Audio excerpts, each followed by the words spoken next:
two smart people together in the same room and ask them to discuss a topic or solve a problem, that something good and interesting will come out of this discussion. Today we have 100 smart people in the same room. They're focused on one topic, which is venture building, and three main industries: fintech, agri-tech, and blue economy. Many great things will certainly come out of this room. I'm certain about it, and I want you to be sure about it as well. We also believe that nothing happens in coincidence. Everything happens for a reason, including your presence here today. We have reached out to a lot of people using cold emails and LinkedIn messages. We did some social media posts. Many people didn't see that or didn't get our messages. Some did, but a few of them decided to react and engage, and even fewer who decided to come, and even fewer who showed up today. So my point is, we're all here for a reason, and it's a simple one. We all care. We care to share knowledge with one another. We care to engage, to meet new people, to know each other, to collaborate, and to build together. So this group is not random, and I'm certain that when we speak with you later this year or next year, we'll find out that almost all of you would have collaborated or built or invested or worked with someone else in the same room who's today sitting next to you or a few rows behind you or in front of you. Our third and final thought to share with you today is that this is not a forum. It's not a conference, it's not a caucus, it's not whatever you want to call it. At least at CUBE, we see it as a family gathering. Everyone in this room is family, and we are all linked to each other by our care about Africa, by our interest in building in the continent, and our interest to grow Africa, whether we're actually from Africa or not. So let's, for the next 48 hours, put our guards down, open up, connect, share knowledge, and collaborate, so together we can Kua Africa. If there's one thing that I would like to remember from this forum, is that one tagline that you could possibly have seen in airports. When we go alone, we go fast, and when we go together, we go far. It's about the power of working together, which we, our CUBE, are determined to leverage on it. My last words are thank you to everyone here today, to the Principal Secretary, who honored us with his presence and acceptance to open the forum with a keynote speech. Thank you to the UNDP resident representative who have agreed to join us today and also give us his opening remarks. Thank you to Mr. Juma Burhan. Thank you to everyone who helped this happen today, make this happen today. Thank you to our platinum sponsors, the USAID PSSA. Also, thank you to our partners whose generous support have helped us put this event together, VC4A, and of course, thank you to the UNDP. They have partnered us up with the Innovation Week Tanzania 2024, which is sponsored by UNDP Tanzania, UNCDF, UNICEF, and the Tanzania Commission for Science and Technology, COSTECH. And of course, as well, thank you to our local partner, the Tanzania Startup Association. I'm looking forward to know and talk to each and every one of you. It's an honor to have you join us at the first edition of Kua Africa. And now I would like to invite Mr. Shigeki Komatsubara, the UNDP resident representative, to give a welcome note. Thanks.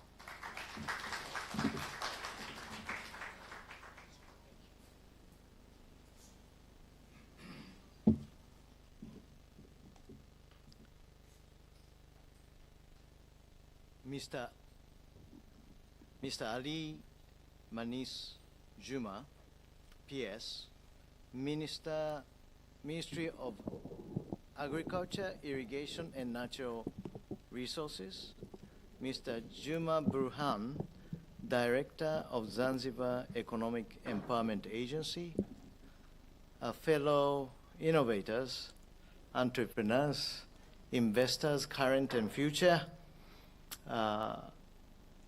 our friends from the media, and our esteemed guests and ladies and gentlemen. Habari za asubuhi na karibuni sana kwenye Kongamano la Kua Africa. Thank you. This is the most difficult part of my speech.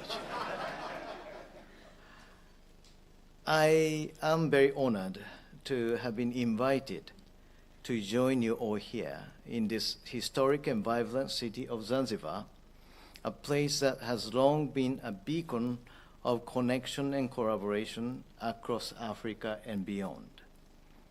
We should all feel privileged to be part of this inaugural Kua Africa Forum, which this year is a part of a series of powerful sessions of the Innovation Week Tanzania 2024 platform, running under the inspiring theme of innovation for a competitive economy, a theme that resonates deeply with the mission and values of the United Nations Development Program in Tanzania. At UNDP, our mission is to eliminate poverty in all forms, invest in talents and opportunities, and ultimately promote sustainable human development and sustainable economic growth. We firmly believe that the innovation is not just a catalyst for economic competitiveness, but also a vital force for social progress and sustainable development. And that's the reason why we have great initiatives like Funguo Innovation Program, which we implement with the support from our friends here too, European Union and the British government. The Kua Africa Forum embodies this belief, and it is a testament to the power of collective effort and shared vision. I have just learned that Kua means to grow, and growth is indeed at the heart of our gathering today. I have been informed that this forum is designed to be a fertile ground for the exchange of knowledge, nurturing of collaborations, and sparking of transformative ideas.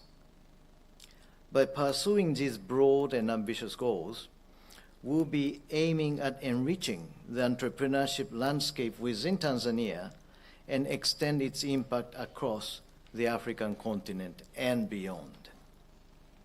As we embark on this journey together, as introduced by our facilitator very eloquently, we are being reminded that Kua Africa is more than just a forum. It is a family, and it is a movement.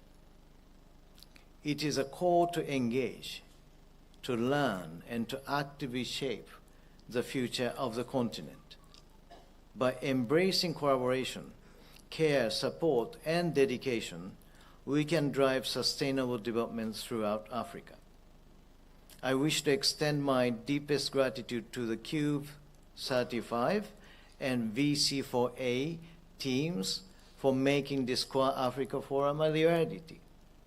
I'd like to appreciate our friends at Tanzania Commission for Science and Technology, COSTECH, and all other stakeholders for their partnership in making Innovation Week Tanzania 2024 a reality. Our collaboration and commitment are paving the way for a brighter and more innovative future. I thank you all for being here and for your dedication to drive changes. Let us seize this opportunity to grow together and to innovate together and to build a competitive, resilient, and interconnected African innovation landscape. I wish you all a fruitful and inspiring forum. And that is the end of the official part of the speech. My very capable manager, Joseph, has given to me, and by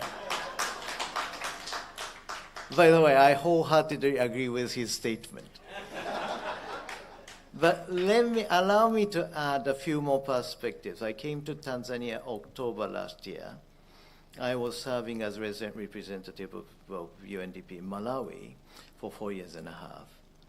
And my job is not to compare countries, but what a difference I see in Tanzania. What a difference. And of course, you don't compare friends, but let me give you a few figures which comes to my mind. Tanzania as a whole would double its economy in less than 10 years. It's not my wish, it is a reality. Our colleagues in IMF publicly predicted it. And as you know, when financial people are predicting it, they know it would happen. Okay. So Tanzania would double the economy in less than 10 years. Zanzibar, and you all know, maybe from high school days, 6% is a magic number on anything, right? You continue to increase something at 6%, that something will double in 10 years. Zanzibar, I think yesterday I was reading newspaper, Zanzibar is growing more than 7%.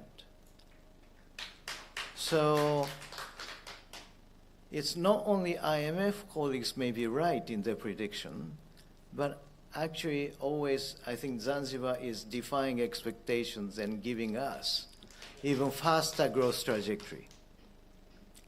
Tanzania's population is 65, it depends on some people, but roughly 62 to 65 million. It is a matter of time that Tanzania will become 100 million population country. And you know what that means. Tanzania will become the largest economy on the east side of Africa very, very soon. Of course, if we take a look at the snapshot now, we are not the largest.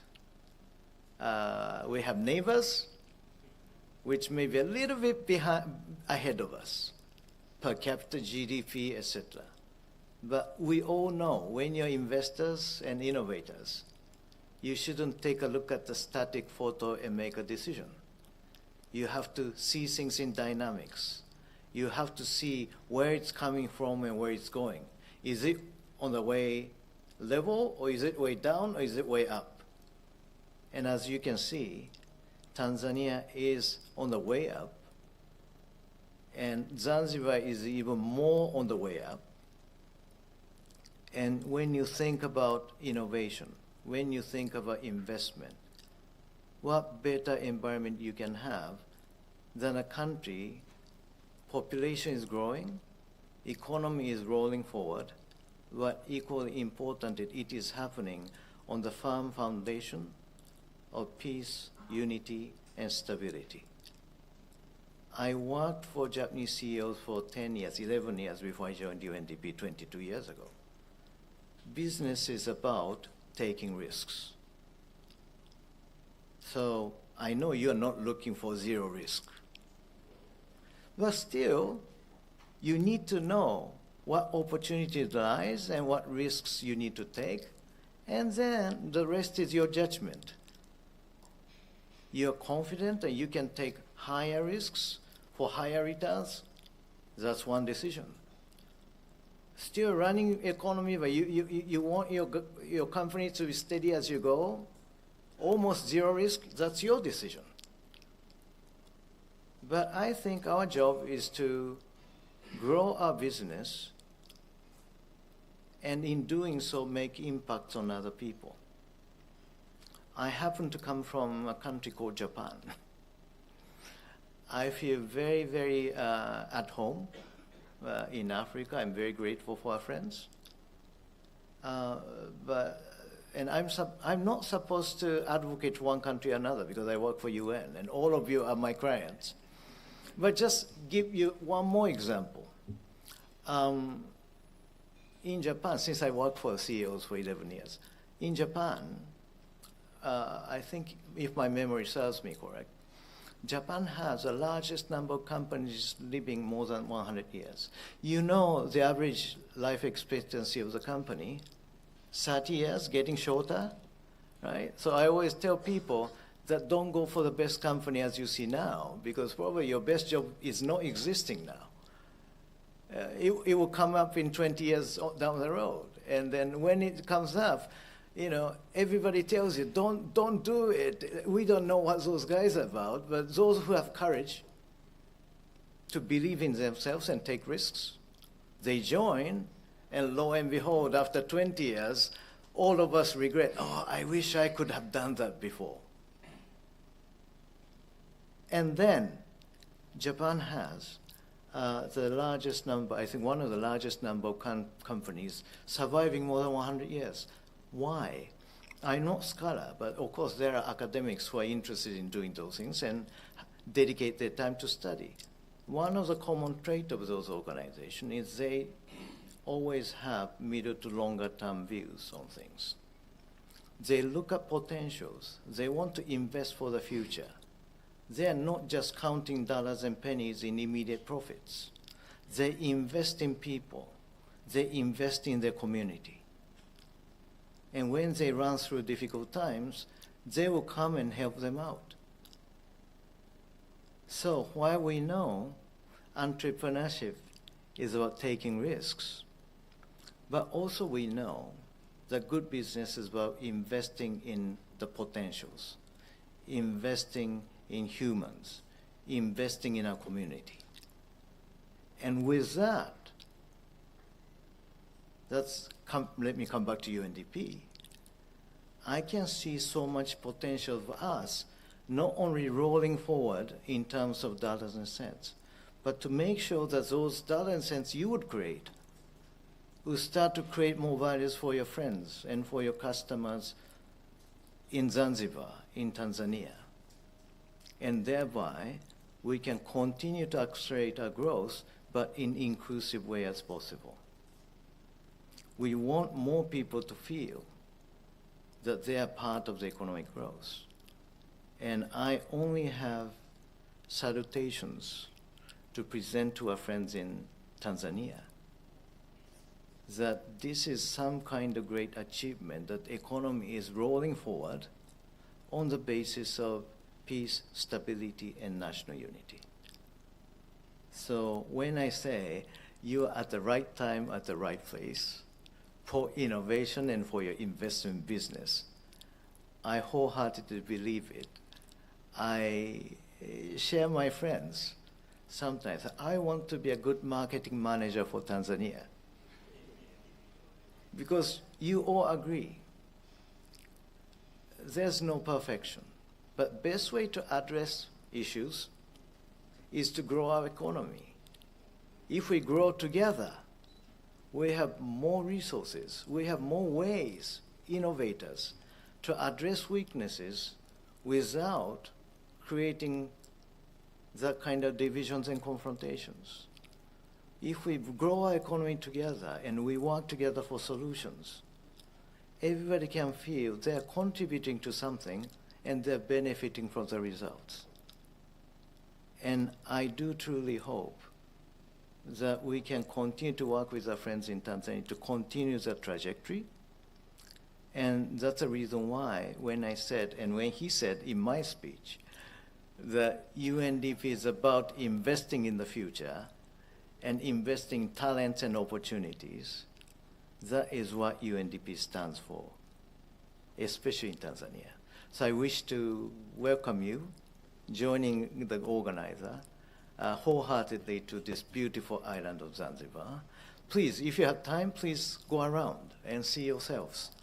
I can say I was talking to PS just before this meeting, and I kind of tested my theory when I said, what I see in Zanzibar, probably in 5-10 years down the road, is if you come from outside of Zanzibar, Tanzania, you put Mauritius and you put Rwanda, you put everything in this island with beautiful ocean and great resort and hotels and hospitality. And then put national unity on top of it, right?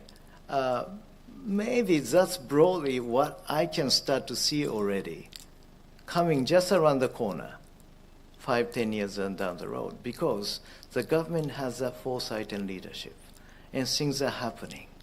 So when you have time, please explore, see yourself. I know you're good in making judgment, identifying opportunities, and never hesitating to reach each other to make difference for other people and for your business too. Please enjoy staying in Zanzibar. Please connect with each other, make friends. And then as for UNDP, we are always here. So with our co-organizers, you can always count on us, as well as our friends, European Union, UK, to support and contribute to the accelerated and inclusive development Tanzania and Zanzibar into the middle income country future.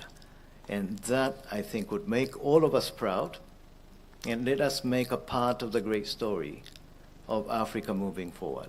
So that is the end of my personal reflections.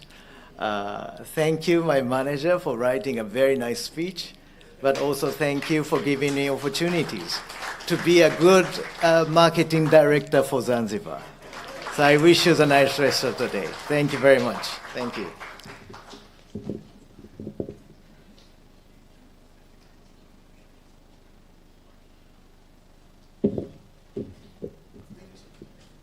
And now I would like to invite Mr. Jamal Burhan for a quick welcome note, please.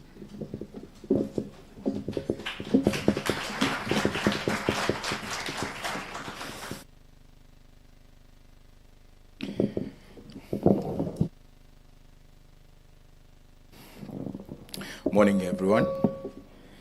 Principal Secretary, Ministry of Agriculture, Mr. Ali Khamis, Mr. Shigiki, the UN representative, but also a marketing director of Zanzibar,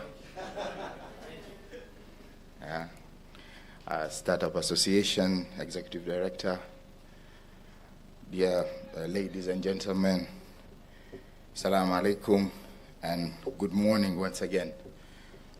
Normally, I'm coming from Zanzibar Economic Empowerment, and when I see empowerment, I normally have a different greetings. So with your honor, a guest of honor, let me greet that greeting I'm normally using.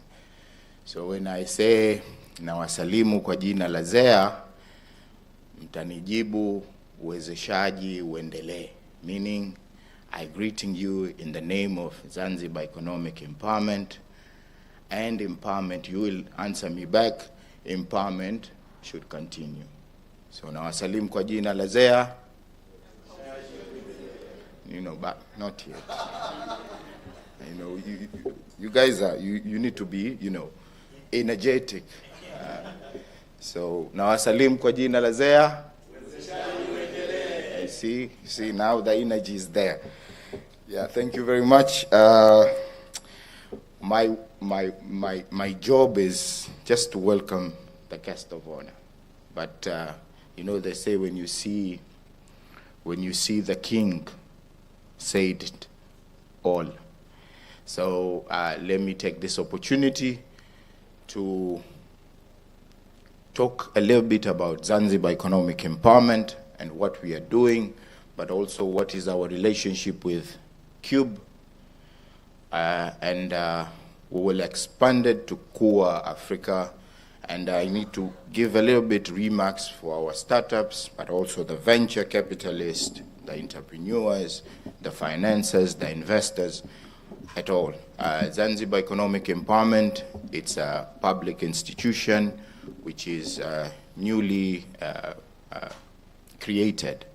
And fortunately, I'm the first executive director for this organization. Thank you. Our main goal is to make sure that 4 issues are being resolved as a challenge for the entrepreneurs. One is access to finance to the entrepreneurs and the businessmen as well, but also access to market, capacity building, and having a supportive infrastructure in terms of policy, in terms of infrastructure, the likes of training centers, incubation centers, processing centers, and the like. But also we aim to also to developing the industrial development as well. So the SMEs and the whole ecosystem, including the startups. And here today I'm quite grateful to see that we have startups and they will bring more innovation, but also 100 of them, as my brother Ahmed Abu Talib has said, that we have members around 100 from different countries, but now we are one family. And I would like to stress on that the name Kua means growth, but growth needs a collaboration. However, our startups and entrepreneurs, normally they really like to compete, but we have to compete at the same time, we cooperate. And I would like to testify that one of the industries that's growing very well is the banking industry. And why? Because they compete, but at the same time they collaborate. So I would also like to stress to our colleagues, the entrepreneurs, that they need to compete, but at the same time to collaborate. Guest of honor, I think to my brother Ahmed Abu Talib and the organizers, I think you have chosen the right guest of honor. Mr. Khamis, I would like to, I normally he doesn't want me to say about it, but I can't keep it. So let me say it, because today I'm in this podium or in this position because of him. He is one of the members that they aggressively make sure the empowerment is prosper through the entrepreneurship. And it is today that we have this institution. So thank you very much for that. But on another point, today we address him like he is a PS of Ministry of Agriculture. But if I will be allowed to call him, I will call him PS of multi-sectorial. Why? Because he has a vast experience he was a PS in business, Ministry of Trade and Industry. He was a PS in Ministry of Education, and today he's a PS in Ministry of Agriculture. So when we talk of agri-tech, he is there. When we talk about business innovation, he's there. When we talk about capacity building, vast knowledge in that. So we haven't made a wrong decision. In fact, we have made a right decision to have him in this occasion. And of course, he has the room to say no. So we have to thank him again to accepting to be in this occasion. So thank you very much, PS, for coming in this occasion, and we are very, very happy to see you in this event. This event will have goals. I think one of goal is unlocking the knowledge sharing, as Ahmed said, but also empowering collaboration, and that's why different members, age, size, capacity, different areas of professionalism, they're here, but also inspire. There are those who are starting, there are the startups, but there are those who are, they're flying. So we need to learn, we need to engage, but also inspiring others so we can grow the ecosystem itself. And yes, the audiences are entrepreneurs, startup and founders. I see my brother Ikram here as an executive director for Zanzibar Startup Association. I see another brother of mine, Brother Mihayo. He is one of the very good fintech company. He's been involved so much. I see him, where's Edie? I think Edie is around, yes. Brother Edie is an investor. So, yeah, it's a mixture. And colleagues, I have a colleague of mine, Hafiz, he is a researcher. And we have researchers, we have academians, we have everyone in place. Dr. Talib there, I see him. He's coming from Zanzibar, resource researchers as well. So it's a very vibrant group of people. And we see we expecting, after these numbers of dialogue and exchanging of ideas, but Ahmed has outlined one bigger issue. This should not be the end of the story. It should be a family. As he says, our marketing director from Zanzibar, he says we need to have a family. So if that family, normally we have to check each other. So when we move back to our countries, we have to have a collaboration. Yeah, thank you to every member that collaborate, the UK, International Development, UNDP, but also I've heard the USID and through the PSSA, and we have an MOU with USAID, particularly on this through Tetra Tech, particularly on this private sector strengthening activity. So Zanzibar Economic Empowerment. And I'm happy today also for the CUBE. Congratulations to Saeed and all members for the CUBE, because now we see a very, very productive these meetings and new people to come in. So in a very short while, I would like to call upon the experienced Principal Secretary to the podium. And when he stand up, please give him a round of applause until they fit here. Thank you very much.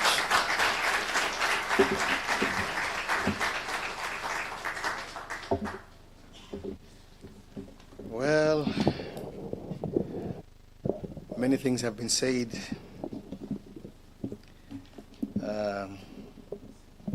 Introducing me to this meeting.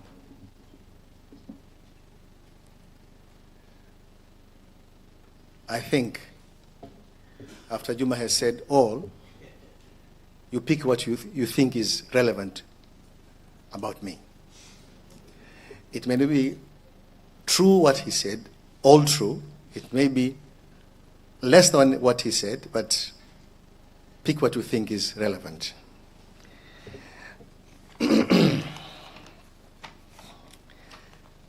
Mr. Shigeki,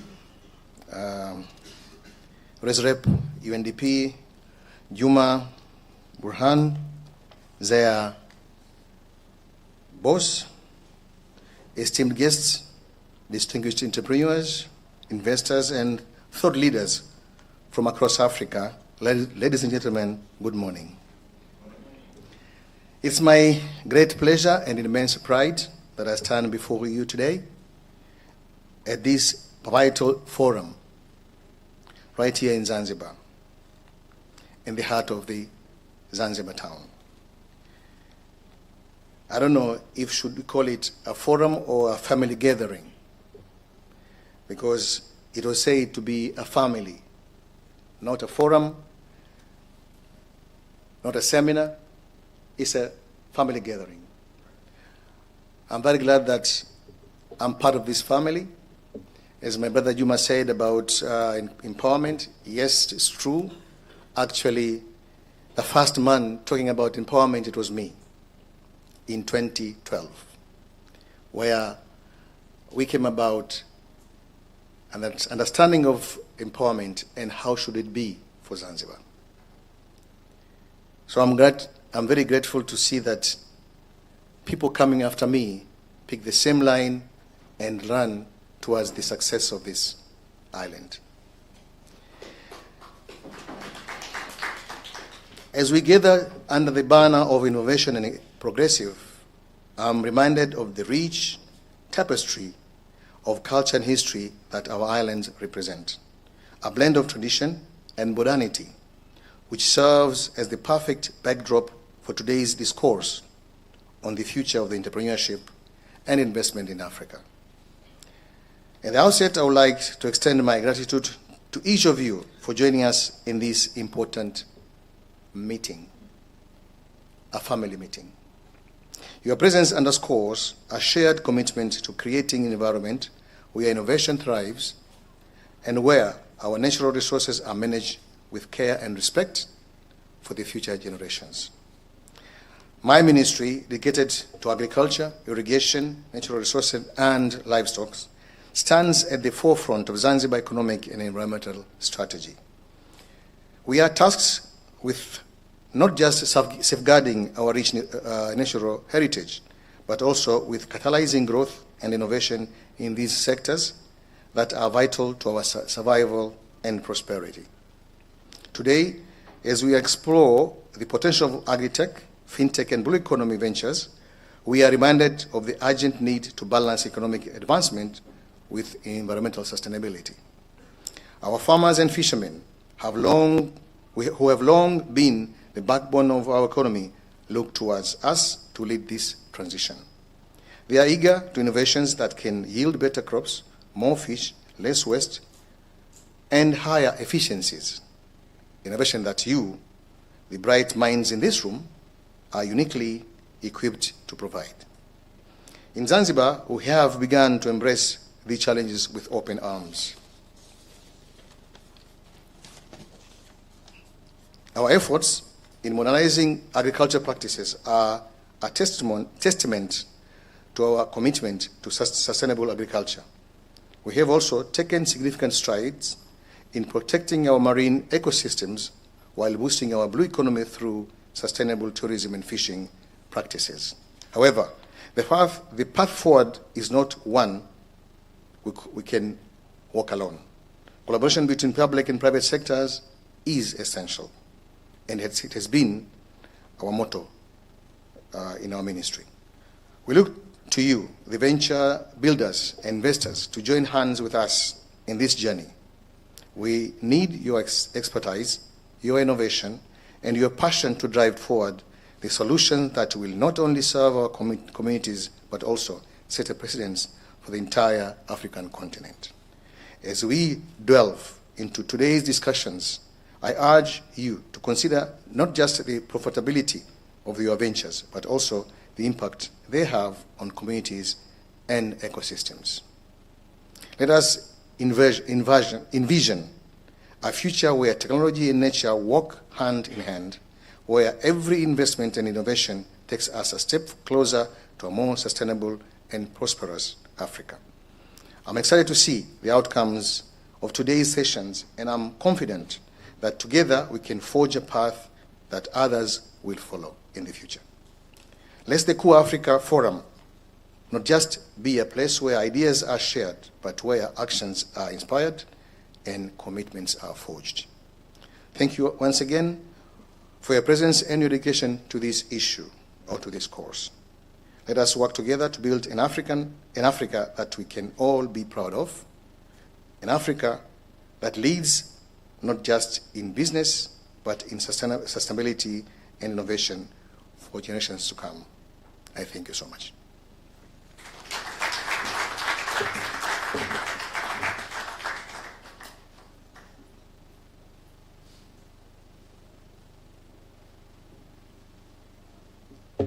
Thank you very much for the great speech. Thanks everyone for the welcome notes.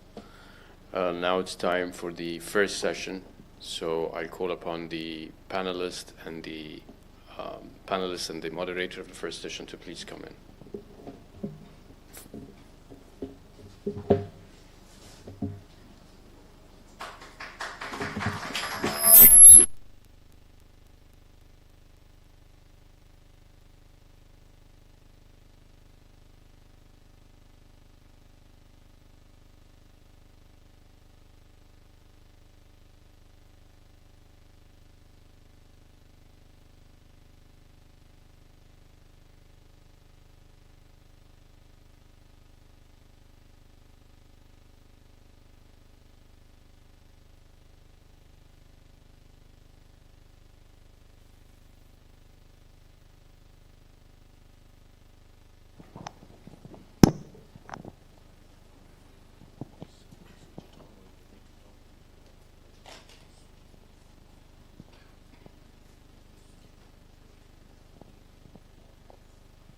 Thank you, Ahmed, and thank you, everyone. Good morning.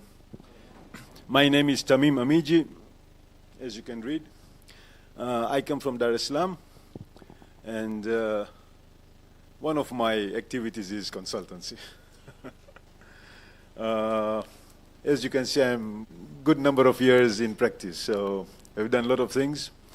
In the past few years, I was involved with establishing youth agribusiness incubation centers on the mainland, in Dar es Salaam and Morogoro. So many of you may have come across the many screen houses in Morogoro at Sokoine University. That was my project. At Kongwa, we did livestock incubation for meat processing, which now is run by Tanzania Livestock Research Institute. And we also tried to do an agro-processing incubation center in Zanzibar with SMIDA. That's how I came to know SAID and Cube Zanzibar. But regrettably, the funding was an issue, so we could not complete the project. But anyway, that's my background. It's not important for now. The focus is on our three panelists. We have Dia Youssef, Dr. Dia Youssef from Egypt. We have Hannes van den Eku from originally Belgium, but now Uganda. And we have Rashid Rashid, a homeboy from Zanzibar. They will explain what they do and why they are here. So first to Dr. Dia Youssef from Egypt. Tell us what your venture is, how did you get into it, and what are you trying to solve with your venture?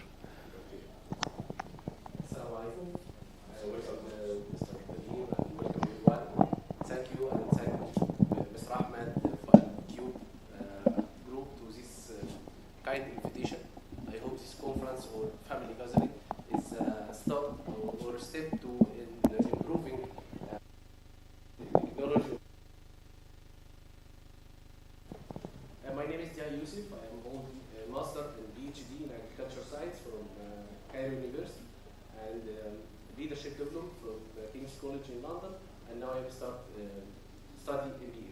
It's about myself. Why we here? I am founder of AgriCash.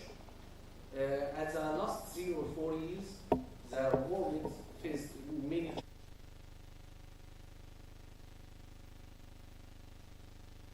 climate changes and global economic crisis. All this challenge affected directly in the agriculture. The main gap in agriculture in Egypt and maybe in many countries in Africa is finance. Financing to all supply chain of agriculture. So we start AgriCash. AgriCash is agri-fintech application. It's platform integrated between agritech and fintech. It's working as any BNPL application. Buy now and pay later. But in agriculture, it's plant now and pay later. Okay, AgriCash, integrated solution. So it's number one, help farmers to access to finance from banks. This finance is 0 interest rate. Number two, help farmers to access to technical support online through our application or offline through our expert visit them in the fields. Number three, access to market. Help farmers access to market. In agriculture, we have two markets. First, market for agri inputs, seeds, fertilizers, machinery, any inputs. We help them to get one-stop shop online on our platform or offline through network of merchants can go to them to take all inputs. And also access to market to selling these crops. Any farmers want to take loans from AgriCash, they may sign as a contract farming between bank and farmers and company buyers and AgriCash. And also, it's for first time in Egypt, we provide them crop insurance against climate change. So it's integrated solution for all needs to help farmers to improve the country. It's about agriculture. Thank you, Dia. That's good. So it's very innovative, and it's probably the first time it's working. I think in Tanzania this was tried. It hasn't worked yet, so something to learn from Egypt. We go to Hannes from Uganda. Please tell us your venture. What are you trying to solve? And what brought you from Belgium to Uganda? Yeah, good morning, everyone, and thanks again also to Ahmed for the invitation. Really happy to be here. So I'm Hannes. I am from Belgium. I moved to Uganda 2020 to support my wife's career, actually, and soon started itching to build something again. And that's that's when I founded and I'm now leading Rutical, a regenerative venture studio. We basically work with Ugandan founders to build food and agriculture businesses that are designed to transform the food system, either by providing solutions to farmers and help them in the transition to agroecology and regenerative agriculture, and by making healthy, nutritious food more affordable and available for the mainstream population. As a studio, we bring together talent, ideas, and resources, and we basically build a business building machine. Startup studios are known to be 3 to 5 times more successful in building businesses compared to traditional VC-backed venture building. So 30 to 50% success rates. I think that's a clear reason to choose for startup studios as a way to build impactful ventures. We launched last year with more than 750 applicants, and we're now running our first cohort and building 6 businesses. We are also part of an emerging group of regenerative venture studios in the Netherlands, in the US, and also now in Uganda. I'm proud to announce that we've already mobilized more than 1 million in funding, and we're also looking into the opportunity to replicate our model in Tanzania as soon as early next year. So if anybody in the room wants to talk about that, let's talk. What we're trying to address is a triple planetary crisis we face as a community. The first one, environmental and soil degradation, combined with climate change, partly caused by agriculture. The second, hunger and malnutrition. 3 billion people in the world today cannot afford a healthy diet. And that includes 3/4 of all Africans. So the opportunity and the challenge is definitely here. And then third, we're also addressing growing inequality. 1% of landowners worldwide now own more than 70% of the farming land. 1% of the richest people own more than all the rest of us combined. So we think that that is partly related to the way our businesses are managed, financed, and owned, and we're working on steward ownership principles as a viable model to basically change the rules of the game called capitalism. But don't get me wrong, we're really here to build commercially viable businesses that are able to deliver impact at scale. In addition, we've also seen a few things going wrong in the business development system, the BDS system. Basically, often a founder mismatch, founders working on problems that they're not really passionate about, maybe, or maybe they're not the best people to build the solution they're working on. They're also often co-founder mismatch is another thing. We also see a lack of exposure to innovation and breakthrough thinking, kind of reinventing the wheel over and over again, copying what the neighbor is doing, copying what the next village is doing. And so we really want to bring that exposure and innovation into the BDS system. And more importantly, we see that most BDS programs or efforts are short-term, generic, light touch, and generally do not offer access to finance. And this is a diagnosis we made with my partners in Uganda, Shona, a BDS organization, also co-founders of Rutical. And we say do not do BDS without access to finance, please. So the startup studio model has a way of addressing all the things I've just mentioned. We are long-term, active co-founders. We offer investment. We are hands-on. We are a very bespoke kind of effort, and we have skin in the game. We can only do well if the businesses we build will perform, will grow, and be able to pay us certain returns. So that's, let's say, the context in which Rutical operates. Yes, very nice, very, very good. Thank you, Anas. Rashid, tell us about your venture in Zanzibar, aquaponics. Thank you very much. First of all, thank you to Kua Africa and Cube. Can you hear me? Yes, now it's okay. Kua Africa and Cube Innovation for inviting me here. And also, I would like to apologize beforehand. This is my first panel, so if I'm seeing a little bit of source, so please bear with me. Basically, we pioneered a smart farming solution in Zambia where we grow horticulture products without using soil. What we do is we grow products using hydroponic and aquaponic farming in Zanzibar.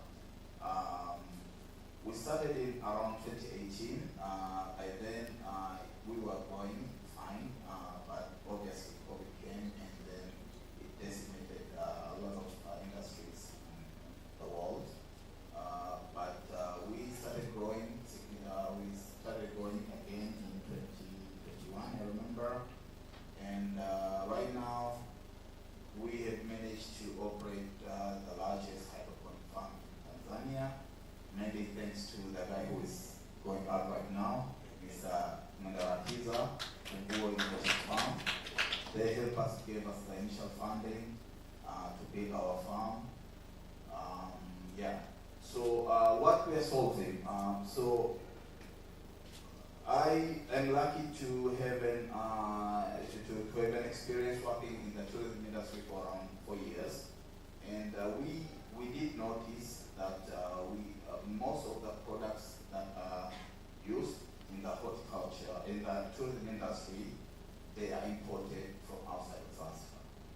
And me and my friend, we had this knowledge of hydroponic and aquaponic, and then we realized that we could have a startup and begin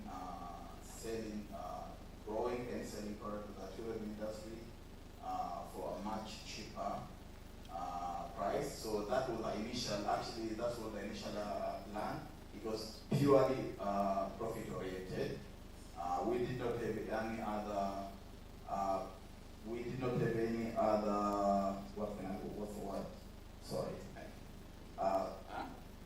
We didn't have any other objective. But then slowly, we realized that what we are doing was actually an eco-friendly program. We managed to help communities. We managed to help different people. We were employing youth as well. So that's basically it. Right now, we are operating the largest hydroponic farm in Tanzania. It's right here in Zanzibar. And we started with one person, and that right now we are 16 people strong as well.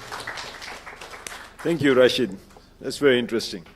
So we have Dia from Egypt, working with agri-tech and fintech, providing financing opportunities for small farmers. We have Hannes from Uganda with his studio, innovation studio, helping new businesses, small new businesses with innovative food production systems and food marketing systems.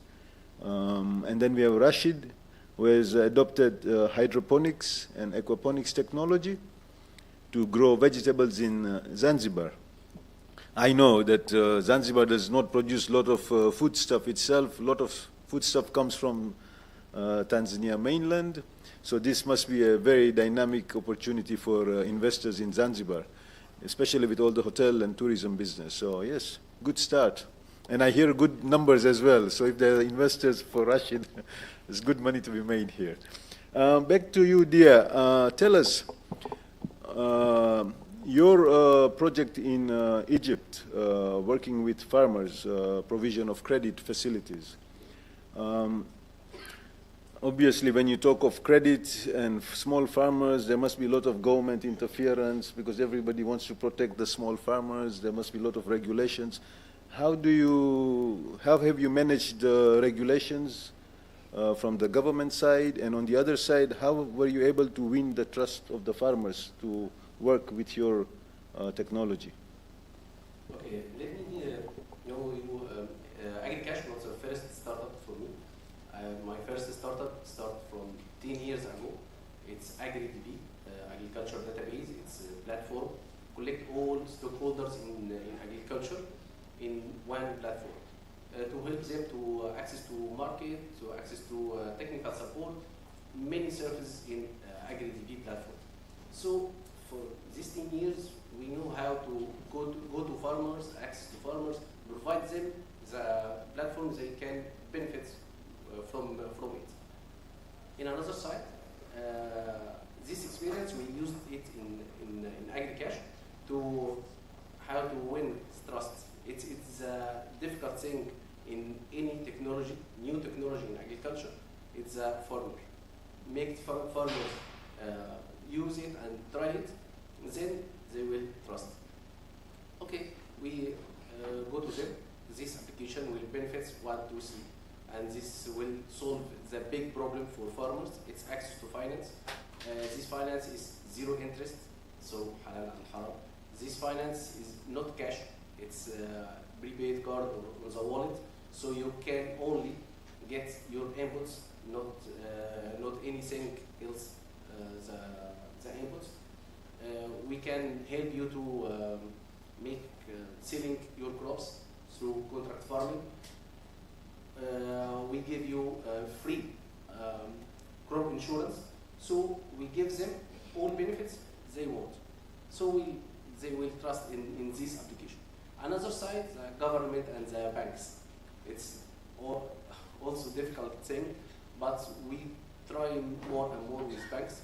We start with the Central Bank of Egypt, and we take as a license from the Central Bank of Egypt. After that, we work. Now we have agreement with 3 banks to provide the loans to farmers. The biggest 3 banks in Egypt, and we cooperate with NGOs and international government, international entities. All these entities help farmers and small farmers to protect them and to make it more and more sustainable. Okay, thank you. So there's a lot of experience here on how to go about building up such a platform.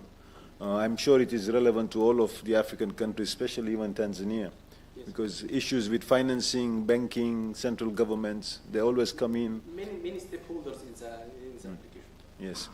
So, thank you, dear.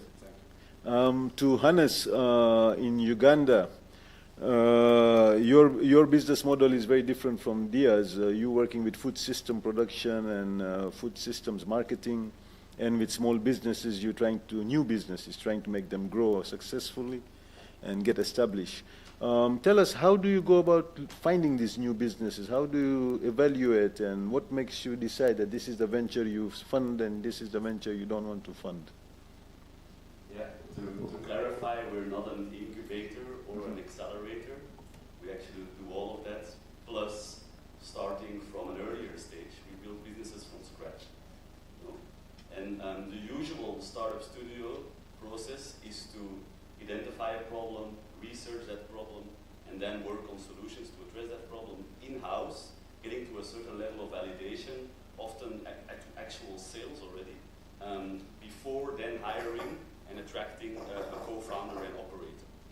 We do things quite differently from that.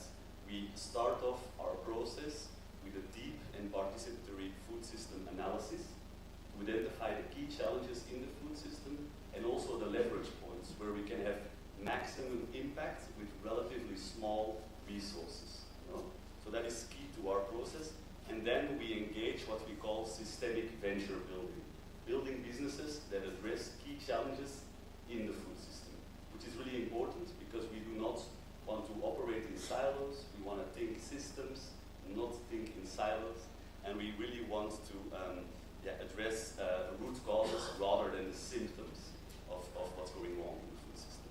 So we have a 3-step process, and I'll go through the steps and highlight what we consider in each step as let's say, criteria to move on to the next stage.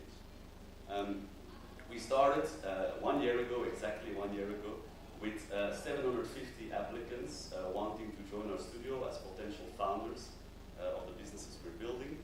We selected and invited 40 of them to join a 10-day bootcamp, where we trained them on everything regenerative agriculture, purpose-driven entrepreneurship, and venture building. And we spent more than 20 hours identifying the key challenges in Uganda's food system. In the next stage, we then spent 3 months, 12 weekly design sprints to build solutions that address those key challenges that we had prioritized. No? We invited 23 potential founders into that stage, and we moved from a validated problem statement to ideating solutions, to prototyping, going out, testing them in the field, gathering feedback from potential users, farmers, customers, and so on. All the way to business modeling and getting ready for pitch day. In our pitch day, December last year, we then had 8 teams presenting 8 very innovative business models, all the way from working on indigenous seeds to regenerative flowers for consumers, porridge, and so on, solar drying as a service, some bulking systems to ease supplies for processing. We have agro inputs, organic inputs, sales and distribution with a village-based agent model. So very different range of solutions and key interventions in the food system. And right now we're in the 3rd stage. We've been piloting 6 businesses since the start of this year, and we're preparing for co-founding. In the 1st stage, we have a close look at the problem founder fit. So that's a key criteria for us. Is this person meant to solve this problem? In the second, there also we look at engagement. How do we engage with the content? How do they engage with each other? And are these potential co-founders in the making? No? Do they have what it takes? Then in the 2nd stage, we look at co-founder matching, because teams start to naturally emerge from our process. We look at the problem-solution fit, the founder-solution fit, and also their capacity to listen, their capacity to focus on the pain points of the actual customers they would like to serve with their solution. We call this human-centered design. Are they doing the work? Are they going out in the field? Are they listening and talking to the people they should be talking to? And then, of course, are they open to feedback? Do they have a learning and growth mindset, or do they think they know it all, basically? No? And we like to work with people that are open-minded in that sense. Then in the 3rd stage for piloting, we do learning by selling. This is the stage, some would call it the MVP stage. We really go out, start selling our service or product, learn from those transactions, and really focus on the pain points, as I said before. And that's when we have to better understand the unit economics and the willingness to pay for those solutions. And then finally, in the coming months, we'll decide which are the businesses we are going to invest in. We have $7,000 to invest in each business. We're going to bring that up to 20,000 early next year already. And we basically want to invest in the most promising businesses. With one key criteria we always use is the CSI, we call it, commercially viable, scalable, and impactful, right? So those are the 3 high-level criteria we always consider, and we tell our founders, do you have what it takes to be a 1 billion founder, 1 billion Ugandan shilling, about $270,000 turnover is the annual sales target by year 5 to 7, which is also when we would like to exit and generate the returns for Ruticle to continue and start new cohorts building more impactful businesses. Thank you. That's a stiff challenge, 270,000 USD per annum business for a small venture in Tanzania or Uganda. That must be sounding very big. So, yes. And I'm also impressed by the way you assess focusing on the soft skills, looking at the person rather than the systems of production or the business model itself and the financing, but more on the person. Is the person the right person to do the business? And that's also a very big challenge for most youth-based startups in Tanzania. In our incubation experience, out of 100, we would only find 3 or 5 young people who are really suitable for running a business. The rest would not be suitable. So, just maybe one thing to add there, and that would be really the key learning I'm bringing here today, is that, yes, it's all about the people, right? If we work with the right people, if they have what it takes in terms of capacity, commitment or availability to commit, both time-wise and financially, and they're able to commit to this process, and if they have that growth mindset, then I think the money, the business ideas, the pivots, everything will follow. But we're really learning a lot about the kind of people we exactly want to be working with. That's good. To Rashid now with aquaponics in Zanzibar. So hydroponics, aquaponics, I'm not sure how many will be familiar with that. It's a new technology, sounds very complex. It's not that complex, but it sounds complex. How did you bring the technology to Zanzibar? What were the challenges, and how were you able to overcome the challenges to establish your business? Thank you very much. So, lucky enough, hydroponic and aquaponic, as you say, it seems very complex, because when you tell people that you are growing without soil, you are growing food without soil, nobody understands you. They think, okay, this is very alien to us, and maybe you are lying to us. There's no such thing as, because soil is everything. That's everybody understands. What we realized in Zanzibar is Zanzibar already has a potential market in the tourism industry, but also we do have a lot of land that is not used for agriculture purpose. There are very few commercial agriculture companies in Zanzibar, very, very few.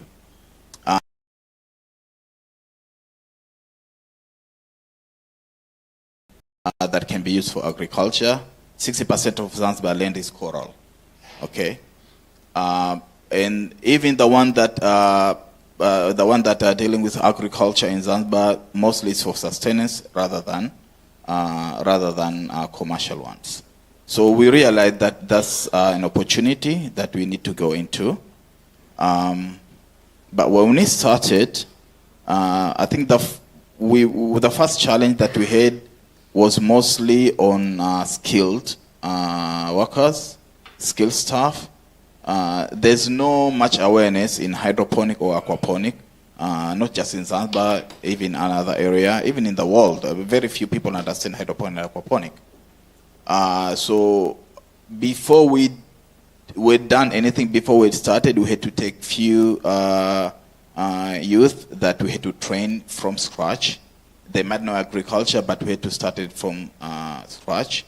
But also awareness in the public sector as well. It was a lot harder for us to go to agencies like government agencies, other private institutions, telling them what we are doing, unless we show them what we are doing. So we had to have an MVP first. It had to be fully operational, it had to be profitable, and for them to understand what we are doing, and for them to see the vision that we had for Zanzibar, and what our plan for the next 5 to 10 years. We do not have a lot of tech that we're using in hydroponic and aquaponic. It's not high tech mostly. It's mostly operational.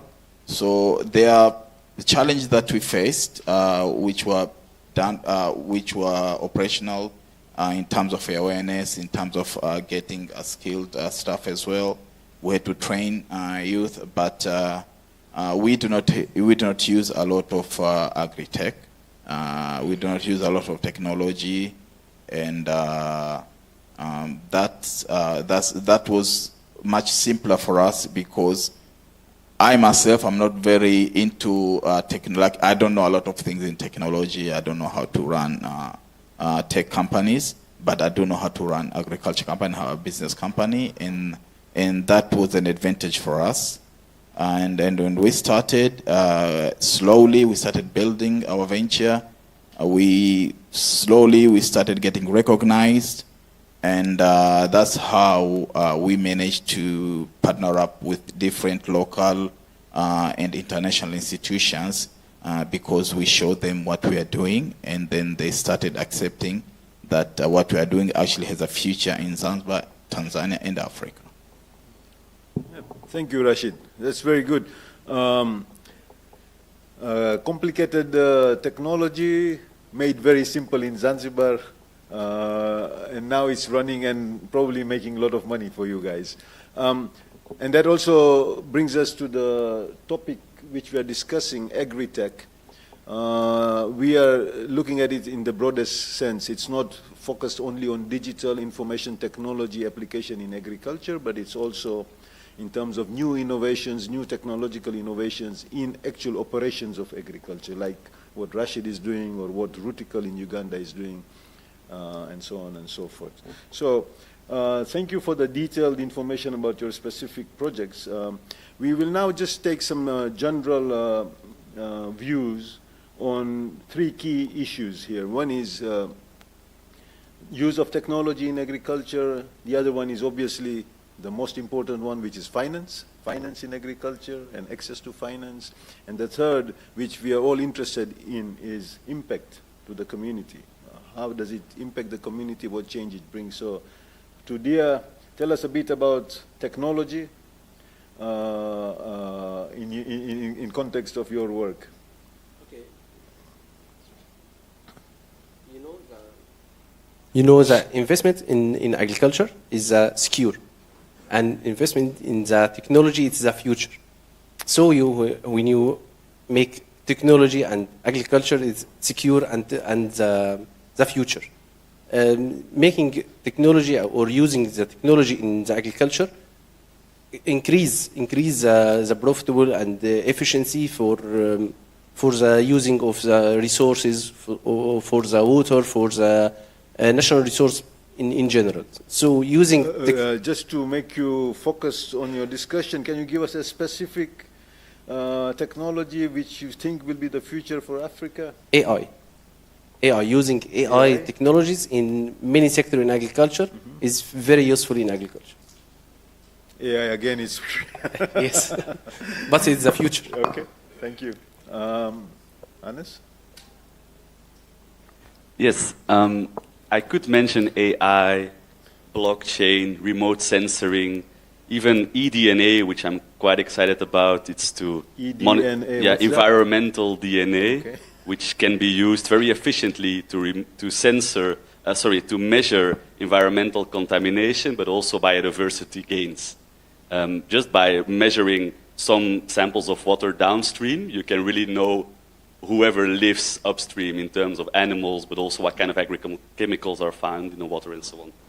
But I'm actually growing a bit allergic to narrowly focused ag-tech efforts. I think we should look at innovation in agriculture much more broadly than just focusing on the technological solutions, which are a means to an end and not an end in itself.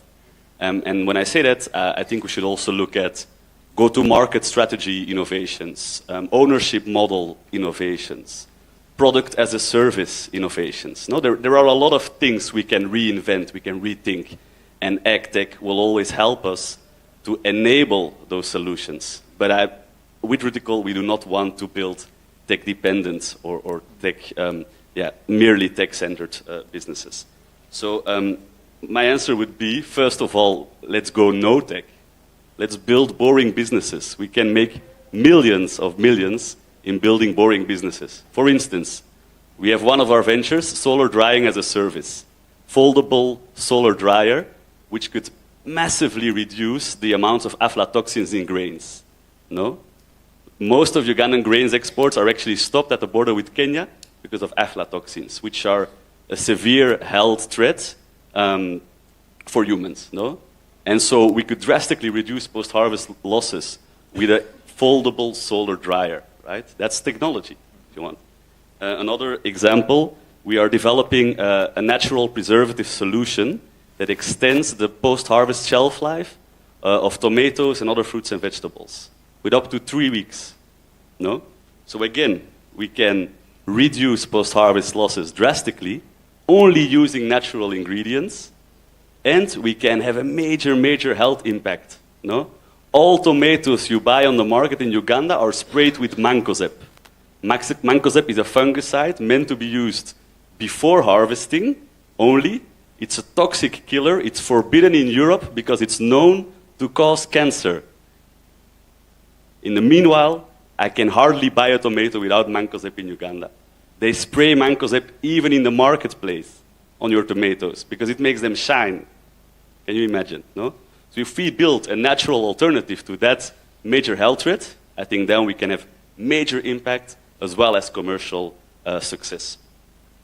Second, I think we need to talk more about human-centered design.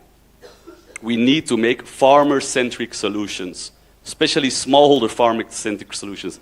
I love Dia's solution because he's mainly focused on making technology work for smallholder farmers. No? Aquaponics does not make sense in Uganda, to be fair, to be honest. It makes a lot of sense in Zanzibar, like you just explained, right? So that's really the kind of way context-specific technology development I want to talk about. And then lastly, as I said before, tech-enabled solutions, not tech-dependent. Yeah? For instance, we are building another company called Eden Seeds. It's going to be a farmer-owned indigenous seed company, supplying indigenous local seed varieties from community seed banks and individual producers to local agro-input stores. We are going to position indigenous seed varieties next to the hybrid important seed varieties that are much less adapted to the context, growing context in Uganda, right? That's a hardcore, boring business. Yeah, we could say so. It's going to be tech-enabled at some point, but because we need to manage our seed stocks from different suppliers simultaneously. We need to manage our orders. We need to do route optimization. We can even do demand forecasting with good BI, business intelligence, data management. So yes, we will need tech, but once and only after we build a viable business working in practical reality, very context-specific to Uganda. Thank you, Hannes. Okay, so the guys in IT, don't be scared. He's not trying to throw you out of business. His focus is different. He is more on building what we call hardware businesses, and then the software people will come in with the technologies. Rashid, something on agri-tech?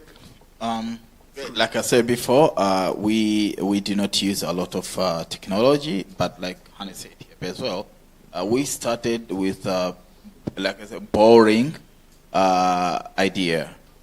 Nobody understands it. We don't use a lot of technology.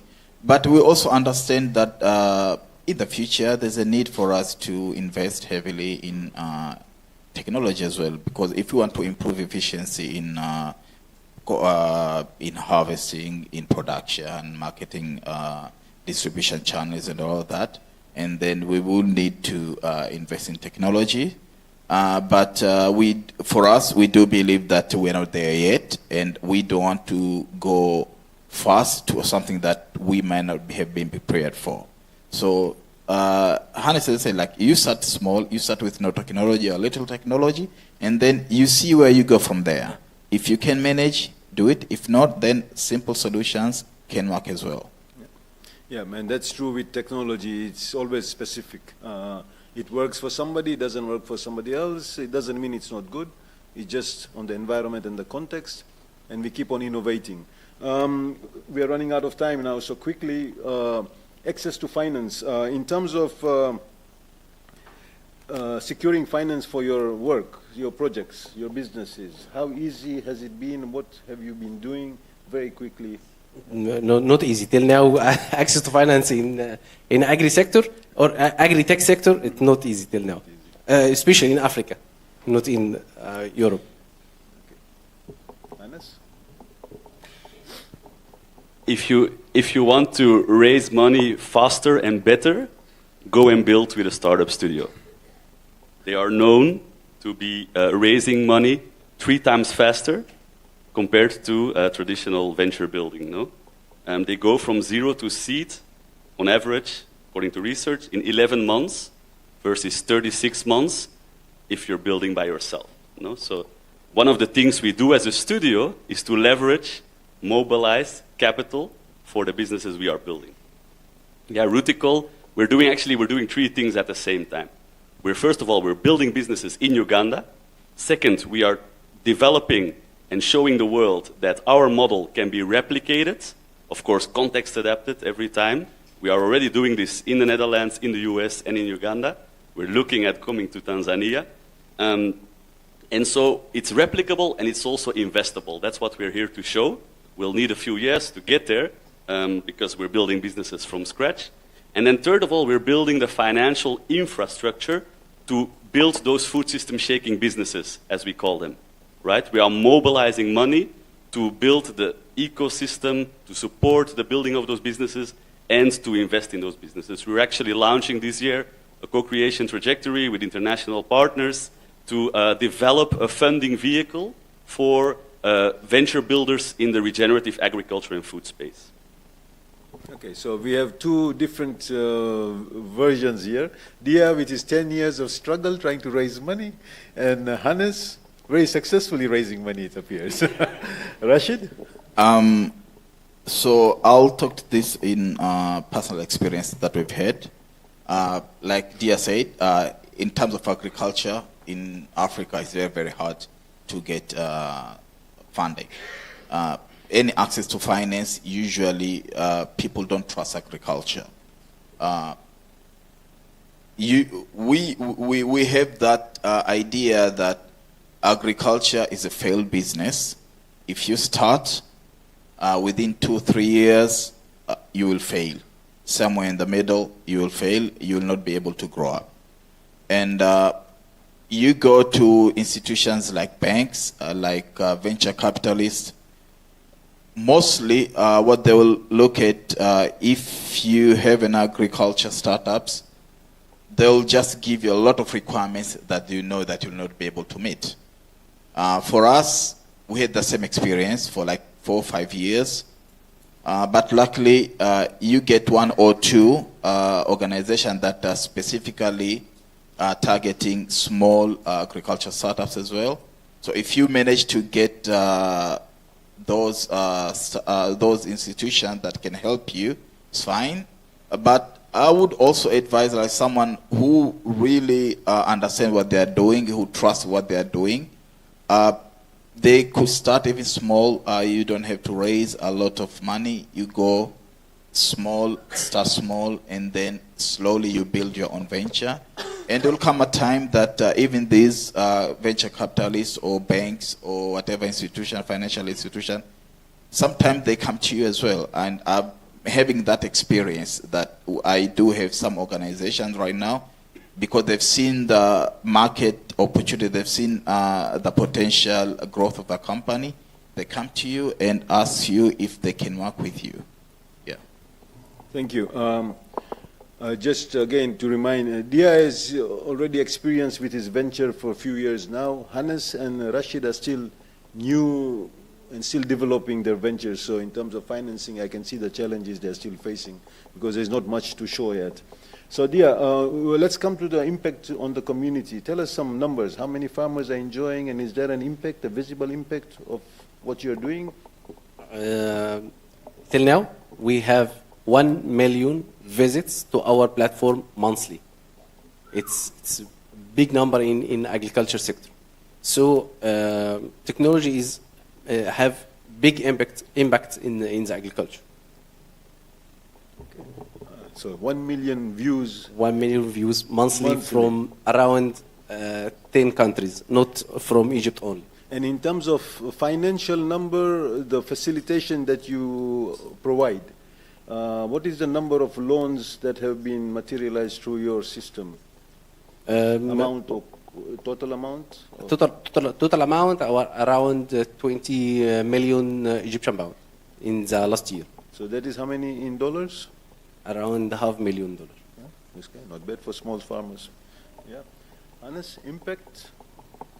Or you vision and impact? Yeah, so we are building 6 businesses.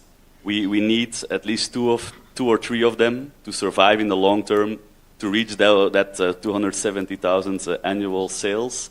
And if they get there, we expect them to at least work with 5 to 10,000 small farmers, reaching them, offering them those services or products, solutions to advance their transition to regenerative agriculture, improving their livelihoods, improving their environmental sustainability and regeneration of soils, their landscapes, their communities, and of course, yeah, all the added effects to that of more money, more school fees, more better health, and so forth.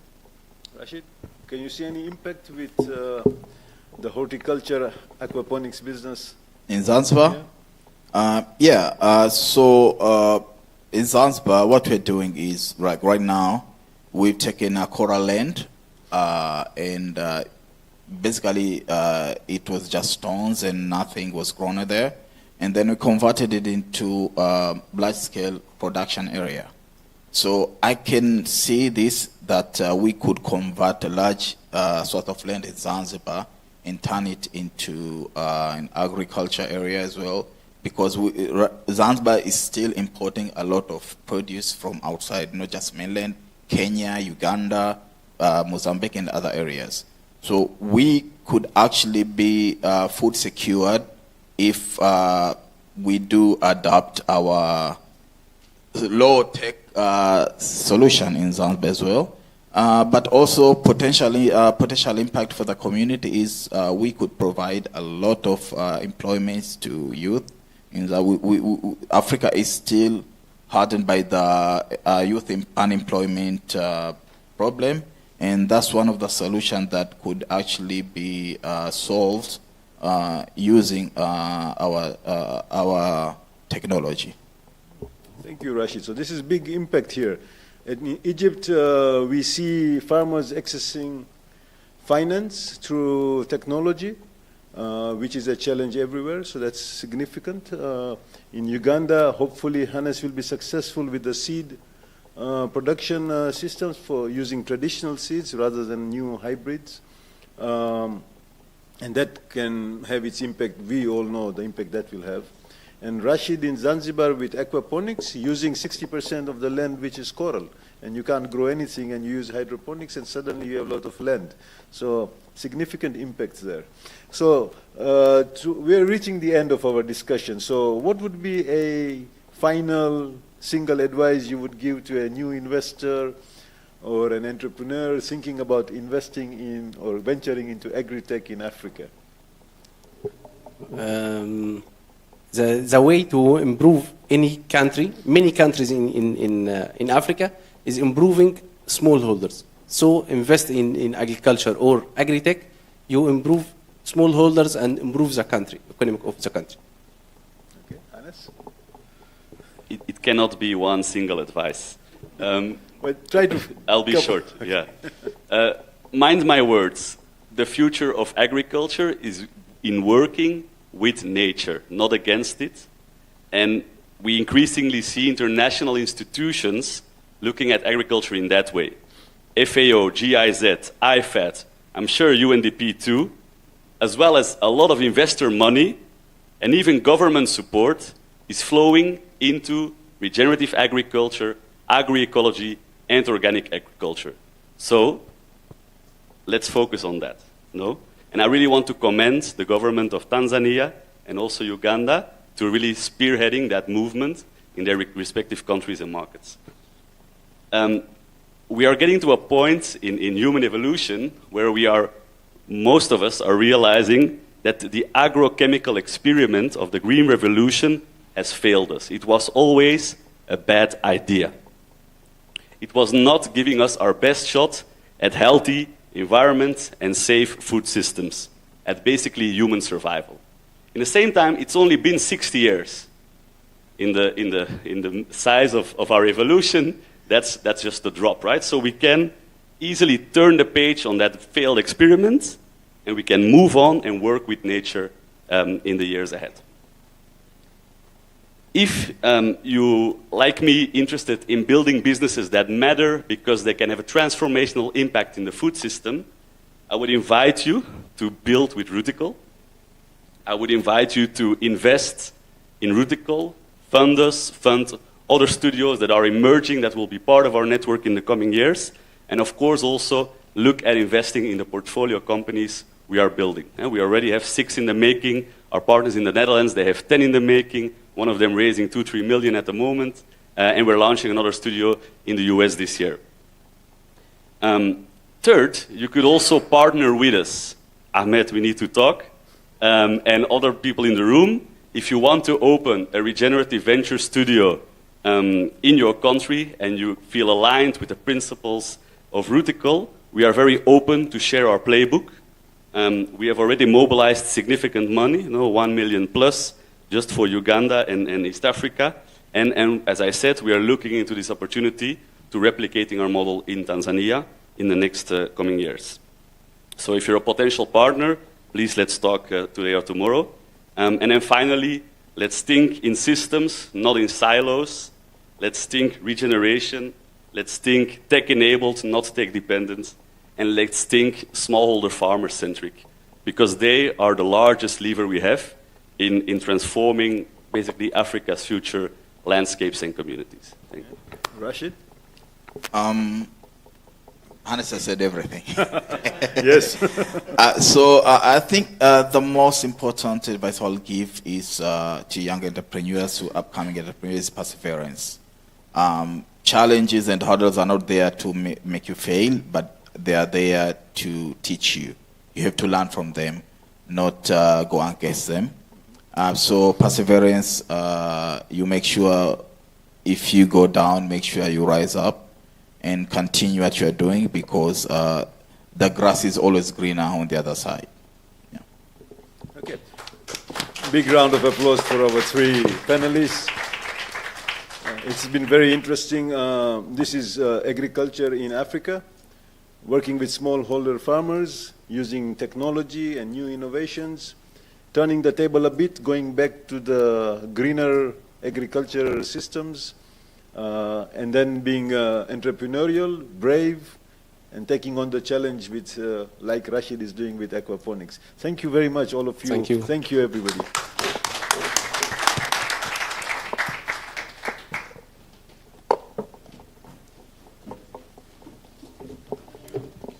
We would have liked to open the floor for questions, but I think we're way over time. So let's have it over coffee now. Great insights. Thanks, everyone. And let's have a coffee break, please. Thanks.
Hello.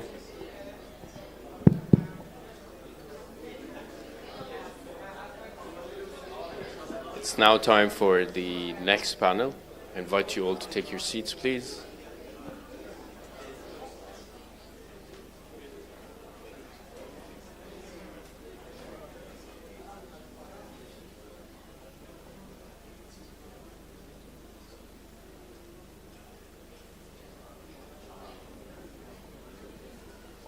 Great. So it's now time for what's next for FinTech in East Africa. I invite the moderator and the panelists of this session to please come to the stage.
Good morning.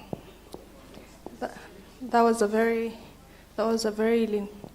quiet one, so we're going to do it again. Good morning. Much better.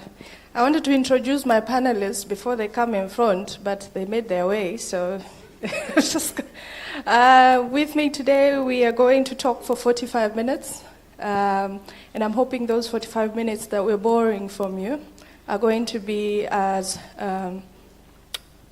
thoughtful, impactful, and maybe you'll get a little bit of something to trickle it down, to share it forward. I have with me Ibrahim Malando from Azam Pay. Nice to have you here. We have Nona Sheikha from, let me start, it's a long list. So we have Egypt FinTech Association, the Africa FinTech Association, and FCDA UK8. Yeah? The rest I'll tell them later. And then we have Paul Mpokwa from DOT and Warioba Ventures. And with me is Kai Molal. I work with Stanbic Bank, looking after the Stanbic Biashara Incubator. And we're going to talk about FinTech. Specifically, I'm going to start with Noha. You are been around for more than 25 years and now continuing, spreading from commercial, investment banking, and then now you're going for impact, more led around venture and FinTech Association, and all that tells me one thing. You've been around and you have seen the state of FinTech in Africa. And so I want to talk a little bit about that. Tell us, how is it? Is it a buzzword? Is it an echo chamber topic that 100 of us are only aware of? How is it, Noah? Welcome.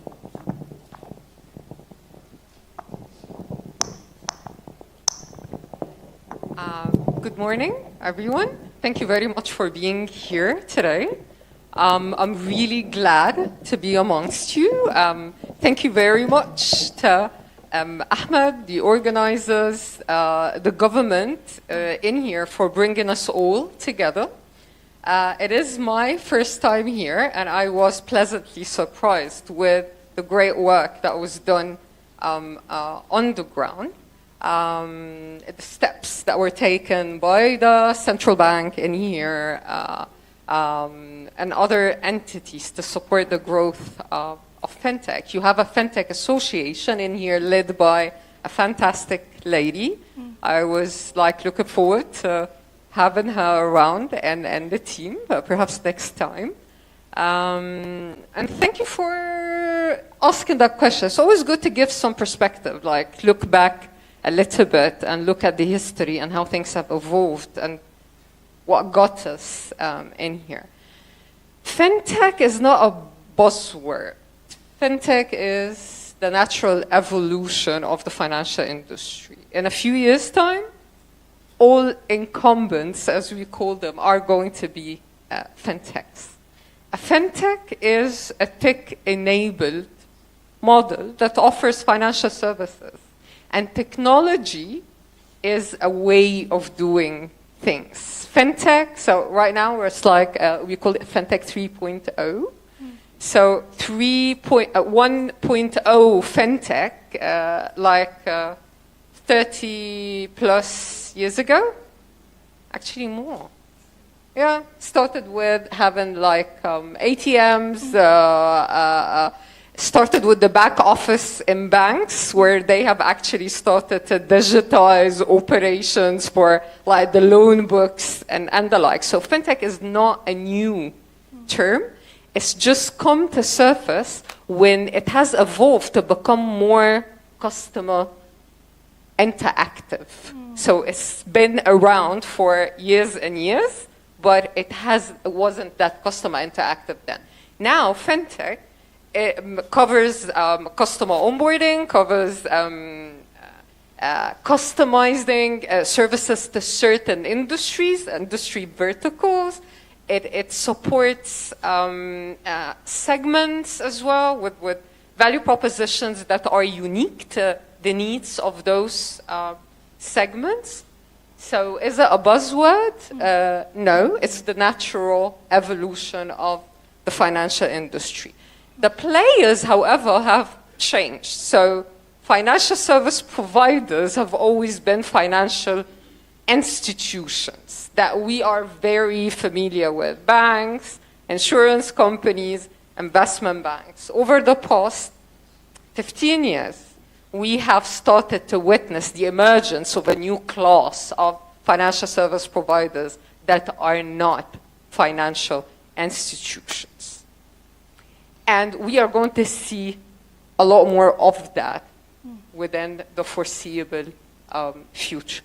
The more technology evolves, the more consumer awareness and capacity building takes place around our markets, the larger that sector of non-financial institutions will emerge, grow, and offer financial services to the public. And they will focus on segments that are not well served, underserved or even unserved by the existing incumbents in the financial industry. And of course, I'd love to see more of that. How did we get here as Africa? It all started with payments. And why payments? Because that was the pressing need for the people. Exactly. When you tackle a pain point in the economies where you live, when you design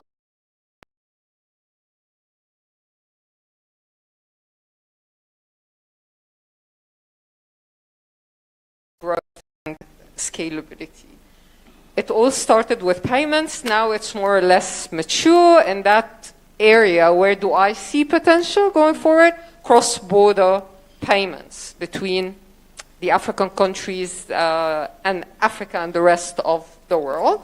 This is an area of potential growth that you see in there. Then we started to get into digital lending. Now we see some growth in the insurtech space as well, although I would love to see more of that to cover the resilience angle of things. And now we are looking into a new class of fintech solutions that are very focused on climate change mitigation and adaptation as well. So all the work you see around carbon markets, the work you see around green bonds, the work you see around biodiversity credits that would be of great relevance to our market in here. Solutions that are very focused. I told them to do that. Oh, you have? Yeah. Okay, thank you very much.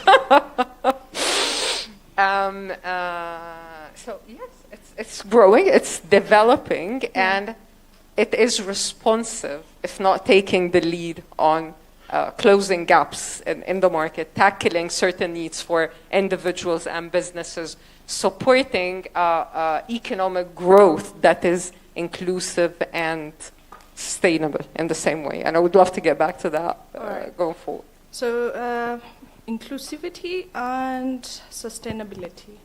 I think those are very, we can talk about that whole day. And so I'm going to get a little bit personal with Paul. Paul transitioned from fintech to now being Digital Opportunity Trust. He has an exciting program. He will tell you over lunch. Please be sure to ask him about that. But he also is one of the founders of Warioba Ventures. And so your boots are messy. I believe you're covering some of the gaps that you've experienced. So I want to talk a little bit about how do we grow together? How do we make this accessible? How do we make this inclusive?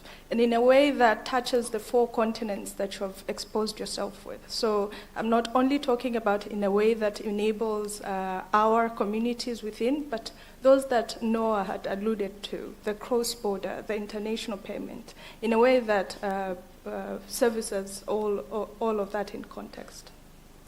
Yeah, thank you very much, Kai. Noah, I think you've done a tremendous job summarizing where we've come from and where we're headed, right? And one thing that is very consistent is the fact that there is growth and it's happening rapidly. And one of the key enablers of this growth is demographic trends, mostly the youth. You look at our population, millennials between the ages of 18 and 35, they make up 35% of our population. And if you look at the composition of the workforce, they make up 70% of the workforce. So in a way, this is the group that builds the fintechs and consumes the fintech more than any other group. So there's no getting around it. We cannot overlook the youth. But not just the youth. There are 3 groups of youth that really pique my interest. The first one are the youth who are in rural areas, who've got no access to digital and connectivity. The second group are the youth who are in townships and cities, but they have no employment, so they operate in the informal sector. They practice necessity-based entrepreneurship, mostly hand-to-mouth. These are micro, small, and medium enterprises. And believe you me, they make up about 90% of all businesses in Africa. So you look at every 9 out of 10 businesses, they're micro, small, and medium enterprises. So it's a huge market and an opportunity. The last group are the youth who are displaced, whether by conflict, or climate change, etc., etc. So combining these 3 groups, you would see that, they represent a huge part of the fintech market. So we've got to find ways to build inclusively with them. I really liked the previous conversation around how are we building? Are we just championing technology? Or do we, get back to the basics and ask ourselves, how do we build for the people? Now, the tricky part about fintechs is that, and I think it's in the name, fintech, you can really easily get drawn into the technologies around it, the blockchain, the AI, the trends, and the mega trends, which is really cool. But we are asking one thing: how do we stay complex enough to be part of those conversations, AI and blockchain and everything that is happening, and how do we remain competitive with the rest of the world, but at the same time how do we stay humble enough to always remind ourselves and remember of the people that we're building for? Again, the three groups of youth that I mentioned. This sounds basic, but co-designing, co-creation, co-producing with the youth. Do we know who they are? Do we know where we can meet them? What are they doing right now? What are they eating? How do they bring food to the table? What language do they speak? The literacy levels, the social dynamics, the socioeconomic dynamics that go on. We want to understand all of these things. And this is why at Warioba Ventures, we truly prioritize founders who not only bring to the table technology, but the approach around how they are building the ventures.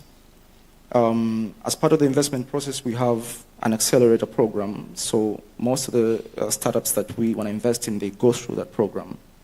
The reason is that we know that they can bring that technology, but are they building it in the right ways, inclusively?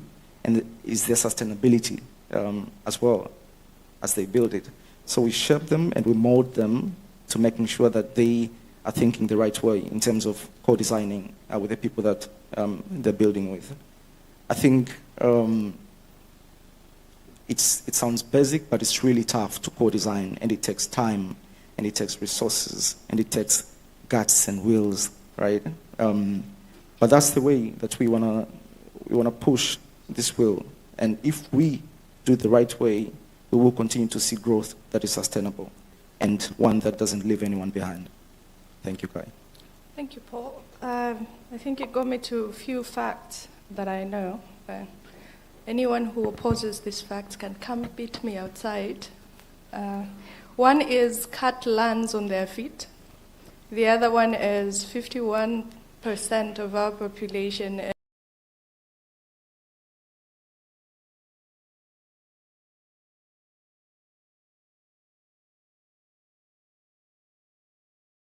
million in population, Tanzania. Yeah, those are all data points that can be used, however, to those developers that are here, for those building language models. You need a lot of that. And I believe, Ibrahim, with your work with Azam Pay, being in East Africa, based in Tanzania mostly, how do you leverage data in making sure that inclusivity that Paul spoke about is key, but also how do you foresee the data that is available, and how can we use it to grow the fintech in East Africa? Okay, thank you so much. First of all, I would like to thank Kua organizer. I think they said we have to say it's a family. So thanks for having me in this family today. So basically, as you said, I think in East Africa, specific to Tanzania, when it comes to data, is the area where we haven't explored much. And I think there's a lot of opportunity when it comes to fintech in that area. Maybe I can give you on relating to what we are doing. I'm from Azam Pay, and one of our vertical, it's an e-commerce platform, which we call it Sarafu. So Sarafu, it's an application where the normal retailer, they purchase product from us, then we deliver for them for free. So initially, we used to have only one channel of payment, which was only mobile money. Then we went in add the bank channel.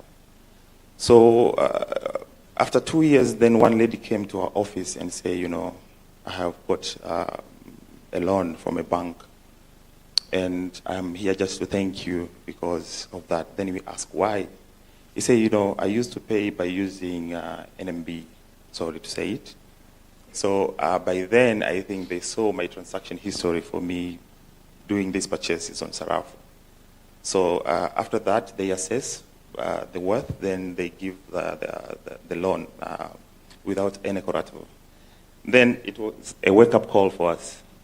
We have more than 10,000 retailers sitting in our platform. That means we have a huge data where we can explore much in terms of credibility scoring, in terms of their spending, and the like of that. So actually, when we went again to the market just to see these the top segment customer, asking them about what they're doing and where can we, because we saw the opportunity, then we say we can now go on that angle and start say, it is not our core area, but we want now to see, can we give credit and the like of those. So we found like 5% of our base were having the loan from different players who are connected to us. So the data is ours and we can process more, but we are not utilizing it. So again, if we can really dig down in data, because on our end we have more information. For them, they only see the value of the customer transacting. But for us, we can segment and designate a customer in different profile, meaning we know our customer, we know what are they buying, where are they sitting, and the like of that. So with that kind of information and data, as you said, there is a lot of opportunity, fintech coming in and explore more when it comes to that.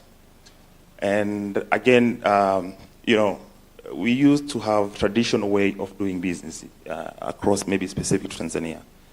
On the same segment of, we have Bakresa, we are having a lot of company and we are manufacturers.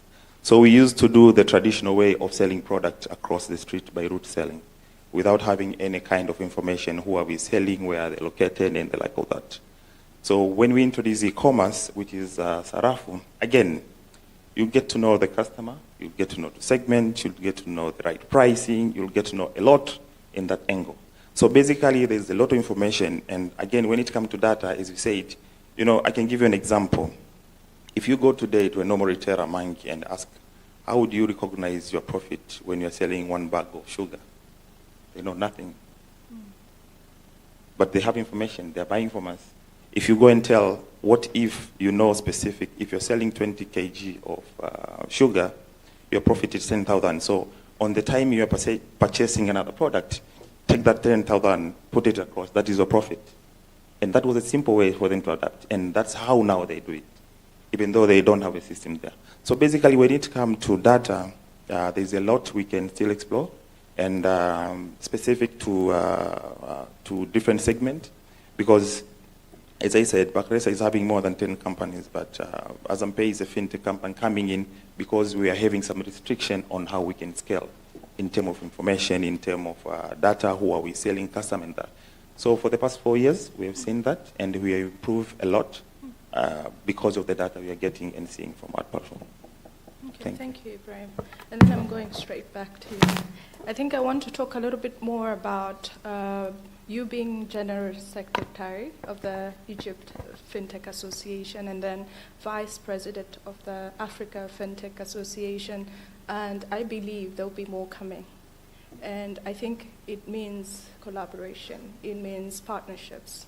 So just to be specific, what are some of the strategic partnerships that you've seen across the continent that you believe they work if we put more work in them, and they can help us, because the idea here is Kua, grow, they can help us grow the fintech landscape in the next, say, 5-10 years that you've spoken about?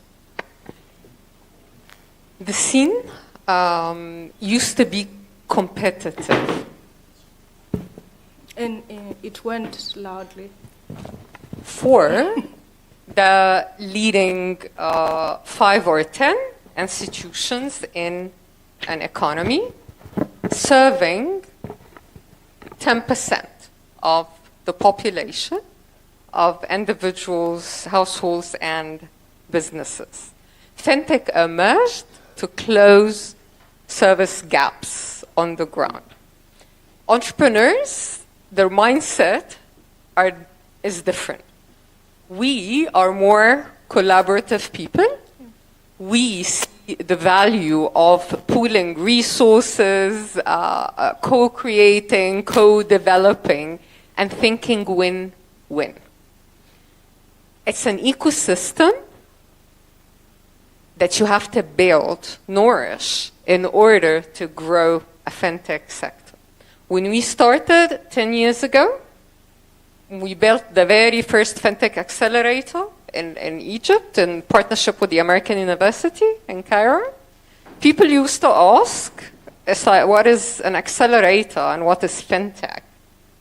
Now, the Egyptian market ranks amongst the biggest 3 to 4 markets as far as fintech is concerned in the region, and has driven a significant amount of funding into the Egyptian economy. So it's an ecosystem that can support the growth in there. An ecosystem, there are multiple players in there. We bring together academia because we need to scale and reskill as we go.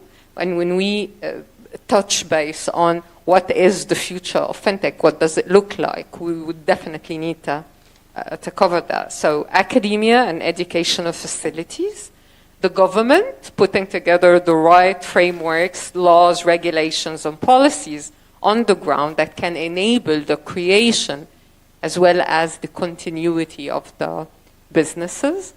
One of the very first areas of focus that we had was to actually work with the Central Bank of Egypt, with the Financial Regulatory Authority. So in Egypt, we have 2 regulators, one for banking and one for the rest of non-banking financial services like insurance, like investment banking, microfinance, leasing, factoring, etc. So we worked with both to put together a fintech strategy first for the country, and that's the framework where we all operated. These were the borders within which that fintech ecosystem was built.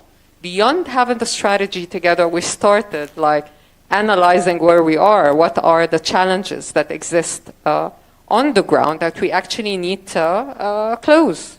And you'd be surprised that the 60% of those were related to doing business in general, not just to the fintech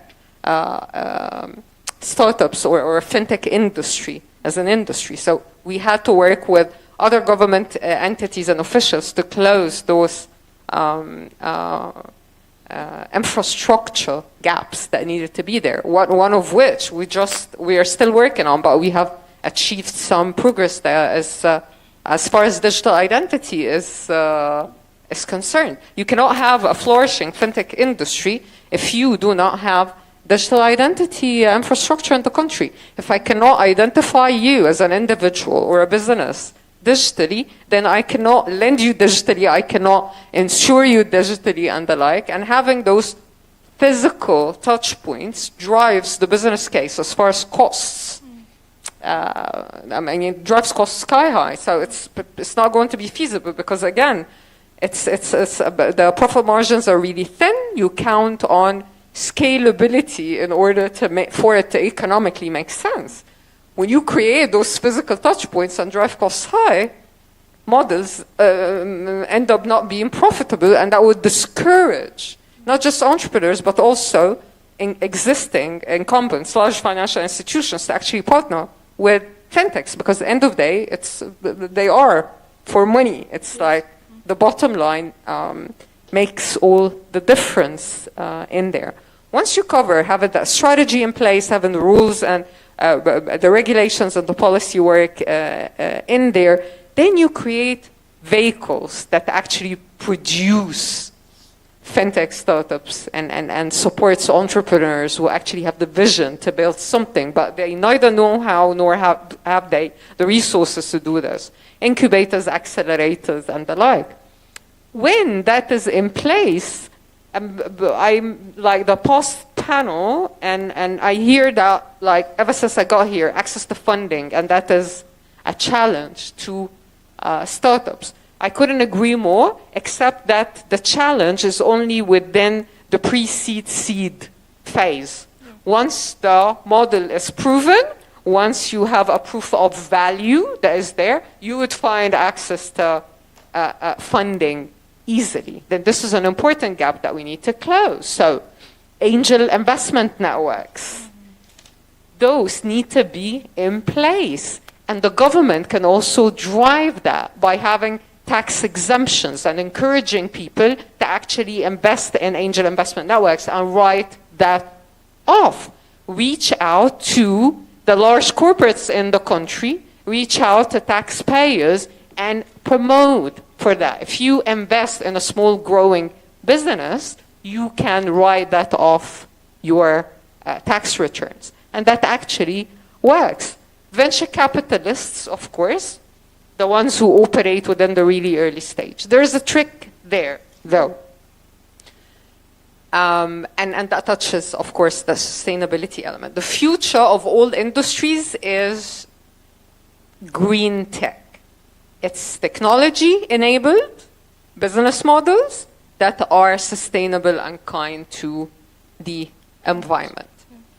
Those are mainly based on technologies that are relatively new, nascent. Nobody knows anything about. The risk profile of investing in such technologies is sky high. No individual investor for-profit investor would take that risk alone. Even the ones with the largest risk appetite, like venture capitalists. So what can we do in here that opens the door and brings to the scene blended finance? The amount of funding that is available to support the transition and mainstreaming of green technology that is existing in the world is immense. All the DFIs, development finance institutions, and governments within the global north, the North Hemisphere, the ones who are more mature, have more access to funding and the like, they have pressure to mobilize support to the global South. Africa, South America, certain markets in the Far East and the like. But in order to do that, they need to have understanding of the markets. They need to have the right partners on the ground. They need to be approached with the right vehicles. Venture building studios can be one of those vehicles. You have the understanding of the market. You have in your network the for-profit investors, and then you bring in that layer of development finance that can actually de-risk that investment for the private sector, and you blend it together. That layer of funding can attract private sector money into early stage businesses, early stage startups, as well as into new emerging technologies. Even when we build funds, there is one type of funds that we call structured funds, where we put in multiple layers of finance within the same vehicle, and each and every layer of finance expects different level and rate of return, and each layer has different objectives to achieve. You can bring in philanthropic money that is mainly grants and donations that we channel into building capacity of the market. And then you have the DFI's money, the likes of GIZ, KFW, BII, the British government development arm, and the like. They expect return, but not as much as the private sector would. And we use the money to take the first hit, as we call, to subsidize to cover the risk, of course, for the private sector. And then comes the private sector money all at ease, because you have already built the capacity of the market, so you've already mitigated 50% of the risks associated to discontinuity of those businesses, and then you have also provided that layer that can take the first hit of loss in case that business does not operate and the like. So it's an ecosystem. It is collaborative and built on partnerships. And the right structure. Thank you very much. It's all about our structure. So I like that, because you've made it very hard for Ibrahim. I'm going next to you. But you're doing great work, and I should go to commend on what great work you've done going forward. So because that was off mic, she said, yeah, it's going to be very hard, and I wanted it to be, so please, that's for everyone. Ibrahim, we've talked about structures, yeah? And what I believe for you as a fintech, to tick all the boxes within those structures that we've heard about, is you have to model your business in a way that answers to maybe some or all of them. So I'm going to talk about your model right now, the one you're operating in, or any other, because you're a player in that industry, that you see has the biggest chance of working in our market. Thanks. As you say, it's harder. Yeah. So basically, you know, the different model specific when it comes to our market, specific to Tanzania. And maybe I can highlight the few, whatever we see, there was kind of a friction, need kind of a solution to fly it. You know, in our market, I think there are like two things which sometimes make whatever model we apply not to be successful. One is in terms of pricing, and another is in terms of the customer journey. So I can give you an example. So you can do a good innovation, but is it relevant to whatever you're bringing on the table? Let's say in this hotel here, you put a vending machine here selling maybe Coke, and you say maybe you're charging $10 for one Coke. But outside there's a guy selling same with a half price. It's innovation, whatever you're trying to do. Is it relevant for me to use the vending machine or going outside and get that in cash? So it's the same like that. So in our market, I think, you know, maybe I can give you, this will be a relevant example. So we used to have these buses who are going different region across Tanzania.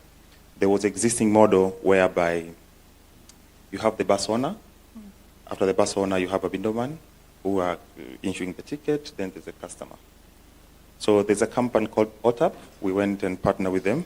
So basically, they went and digitized the same kind of hierarchy without disturbing it. Meaning, I'm the bus owner, I'll sell the bus, the ticket, I'll get the, my money for selling ticket.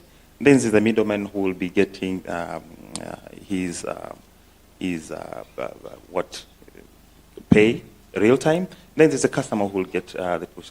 So basically, in our model, there's a lot of way which need to be developed. And I'm telling you, whatever we are doing current with that even Sarafu, it's less than 5%. And we have seen a lot where we can do and develop. The only challenge is, as I said, is to go to the same kind of existing model without increasing price in terms of adapting whatever we're trying to implement. So, and again, you know, if you start well in this market, as I said, there are some openings to that. And specific maybe on the same example which I gave you on Sarafu, you'll find there's a lot of opportunity to be open there. Initially, we used to have manufacturer, wholesaler, supplier, sub-supplier, and retailer. So there are like 4 layers. Introducing e-commerce is like you're going to resolve 2 issues. One is transparent of price in terms of product, how much you want the customer to buy. Second is now expanding your distribution. Because you'll find when you're a manufacturer, the traditional way you'll find like you are having maybe 5 or 10 wholesaler who will come and buy from you, or distributor who will come and buy product from you. But if you go and innovate like the way we did, it's like, do whatever you're doing, but for me, I want to expand more in terms of doing my distribution, and again, expanding and putting transparent of pricing. Because I can give you an example again. Our bottle of water, if you go to the market specific before introducing of e-commerce, it was having like 4 or 5 prices. Why? It's because of different distribution hierarchy.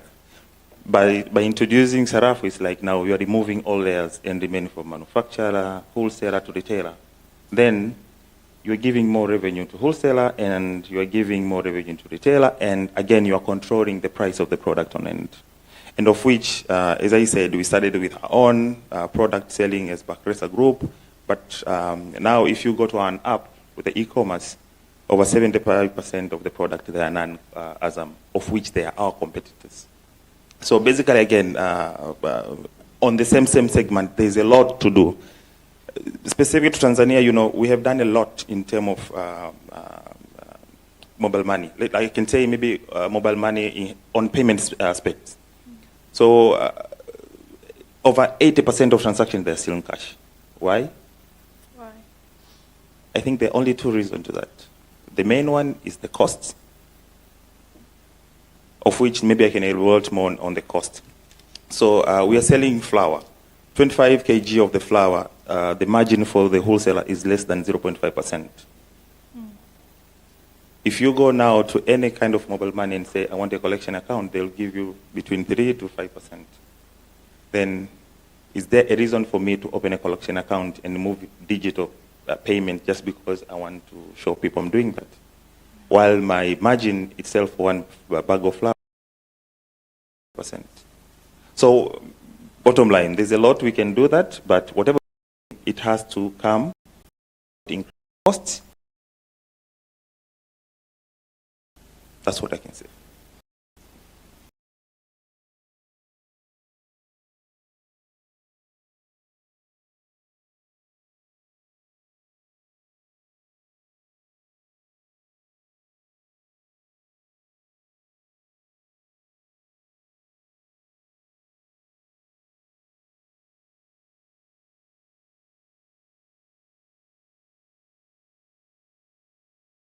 Saying that we are a global village. I don't agree with it, but it's a saying, so, and it's on the internet, so it's true. I want to talk about that village, and within that village, crossing boundaries from one village to another or sub-village. What are the trends of perhaps fintech that you see as the most promising? And please back on it, on the inclusivity, which you've spoken about.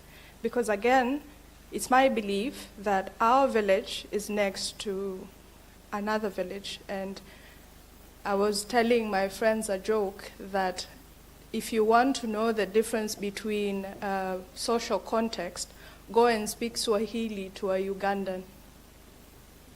The reaction is totally different because to there it's a military language. Yeah?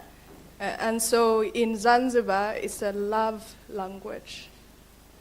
We're neighbors.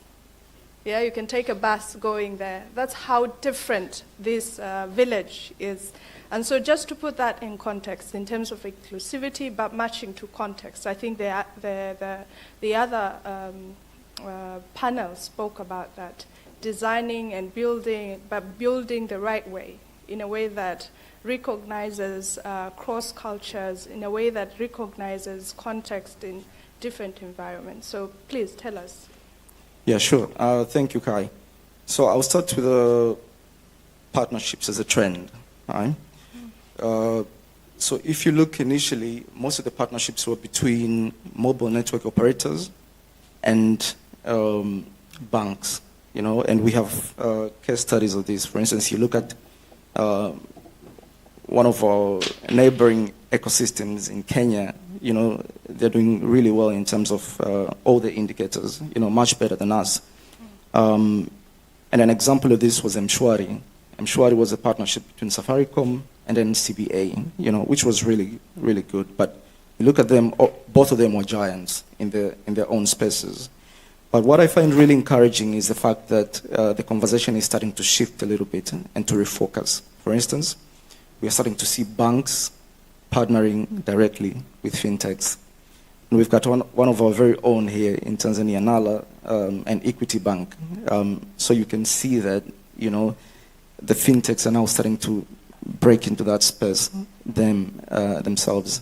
And I like this kind of partnerships because I believe they're a match made in heaven. You know, you've got an institution such as a bank which gets access, gives their customers access to fintech services that they themselves do not provide. And then for the fintech, they get access to the market and almost ready-made distribution channels. You know, and we want to see more of this happening, such kind of trends. Now, the caveat is that as these partnerships are happening, I think there's a risk of catering for the middle class and middle class predominantly. And I think this is one of the biggest risks of the space that we are building. We've got technologies that, or archetypes of fintech, such as in insurtech and lending and investment and cross-border transfers. But how do we always remember to incentivize and reward fintechs and startups that actually build for the people at the bottom of the pyramid. And this is also a challenge for corporates, also a challenge for investors, because it's nice to send money abroad, or to receive money from abroad here in Tanzania, but, it's all about economies of scale, I believe. So as these partnerships are happening, the giants also need to think about economies of scale. How do they prioritize fintechs that build for those who are at the bottom of the pyramid? Because if we don't consider that, we risk building a space that is predominantly for the middle class, for us, a lot of us in here, But we want my grandfather in the village, to in a very toned down way, to access fintech and to use these fintechs, and they should be a result of these partnerships. So that is one trend that I like.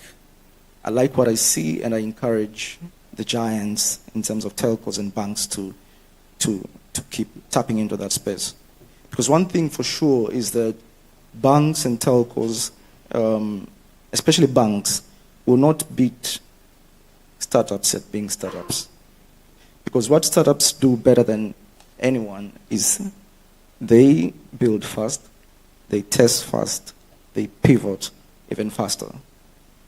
So instead of trying to squeeze the startups out of that space by the banks themselves building, why not just give opportunities to these startups? So we want to see more of that. That is one. But two, I feel like every time something is not working, we really like to point fingers to regulations. It's like an how easy. you put fingers on banks.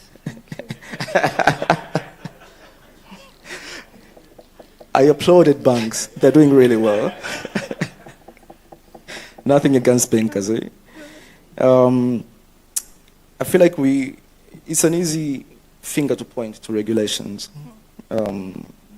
But I want to say that we've made tremendous progress in the past 5 years in terms of how regulators react to what is happening in fintech and relaxing the environment a little bit. I was looking at data around the fintech sandboxes. So fintech sandbox, for those who are not aware, relaxed environments, spaces or cohorts, the regulators invite startups to test their solutions and deploy in much more relaxed environment. If it works, they give them license and they get into the real world. So I was looking at some of the data that we have for sandboxes, for instance, which I find it to be a trend. In Rwanda, they have a sandbox. It's 6 months.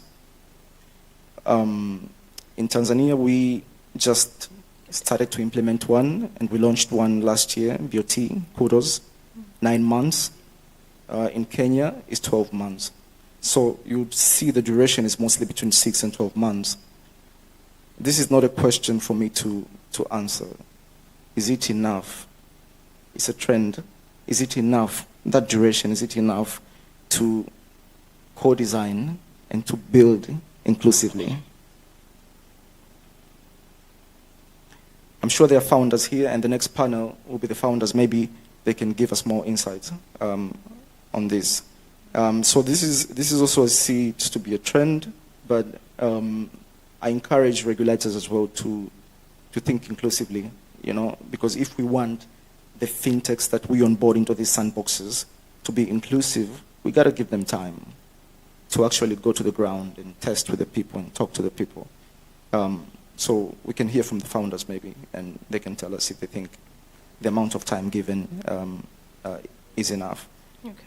Yep, thank you. So there's homework, but as you write it down, I want to open it up a little bit, maybe 2 minutes. Oh, there's so many questions. So little time. Karibu. Thank you so much. Thank you very much, the moderator, but also I should also thank the speakers. They're quite elaborative. My question goes to my brother Ibrahim. I've seen it, you have talked about the fintech, the ecosystem, but more likely of Azam Pay. And I haven't seen much of what Tanzania does and in that ecosystem, because I know there are some other players. So can you elaborate more of the information of what Tanzania does, where the fintech like Azam Pay does? So not only Azam Pay, so it was more of a Azam Pay selling. So in a holistic way, what is the fintech on, particularly on your area, but as a holistic, not Azam itself? Thank you. Okay, thanks. My role as a moderator has been taken away. And you all are watching me suffering. I will take another question. So we're going for, two more, and then we're going back to the panel to close. Moderator, mine is not a question. Can I give a comment? Or it should be just a question? Let's go for question, and then we'll go for comments later if Good. time allows. Good. Okay. Hi, thanks everyone. David, Tamu, Tanzania. We talked about who are the most vulnerable. We talked about who has access to funding. And as I have a lot of knowledge sitting there, maybe I can pick your brain. My customers are farmers. I'm selling apple trees, I'm buying the apples back. No land title, no financial track record, no production record. So my question is a bit, because now I'm growing from a customer base which goes from a couple of hundred to a couple of thousand. How can I help my customers to prepare for fintech solutions to come? Because at some point I want to be able that my customers actually get a loan, but no record at hand. Do I have to build an app for them, like a simple ERP? Do I have to tell them, please write everything down? Like, how can I help my customers with access to funding? All Southern Highlands, and I see the development in the last 2-3 years that everyone now has a smartphone, is coming. So how can I use that? I would like to pick your brain on that. Okay, so we're going to take another question. There was one open question. All gentlemen, ladies. Shall I go ahead, or please go. I pass it to the other gender? So thank you, panelists. I think mine is very short. We got... That's the lady, yeah? Yeah. So Noah, you shed a little bit of light on how blended finance could work. I'm just wondering if you're able to elaborate and give us a few examples of how this is working, knowing that in your different capacities, you have a bigger vision of the continent, but also globally. And I work for an angel investors network, so it's an area that I'm super interested in. Thank you. All right, so I'm going to take it back to the panel. I will start with Paul. Paul, can you start with a gentleman question? Because I believe that is what Dot does.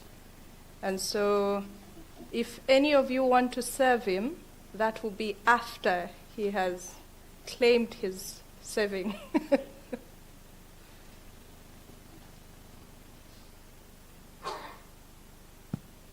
The one on farmers, right? Yes. This is my opinion. I think there's two ways here. One, there's data that exists that has not been put to use, and I'll give you examples. You would find farmers using mobile money, M-Pesa, Tigo Pesa, and the likes to transact, to buy farm inputs, so on and so forth. So there is some level of data that is just right there, but not digested, right? And I agree with you, there is probably data that is not available or that which we do not understand.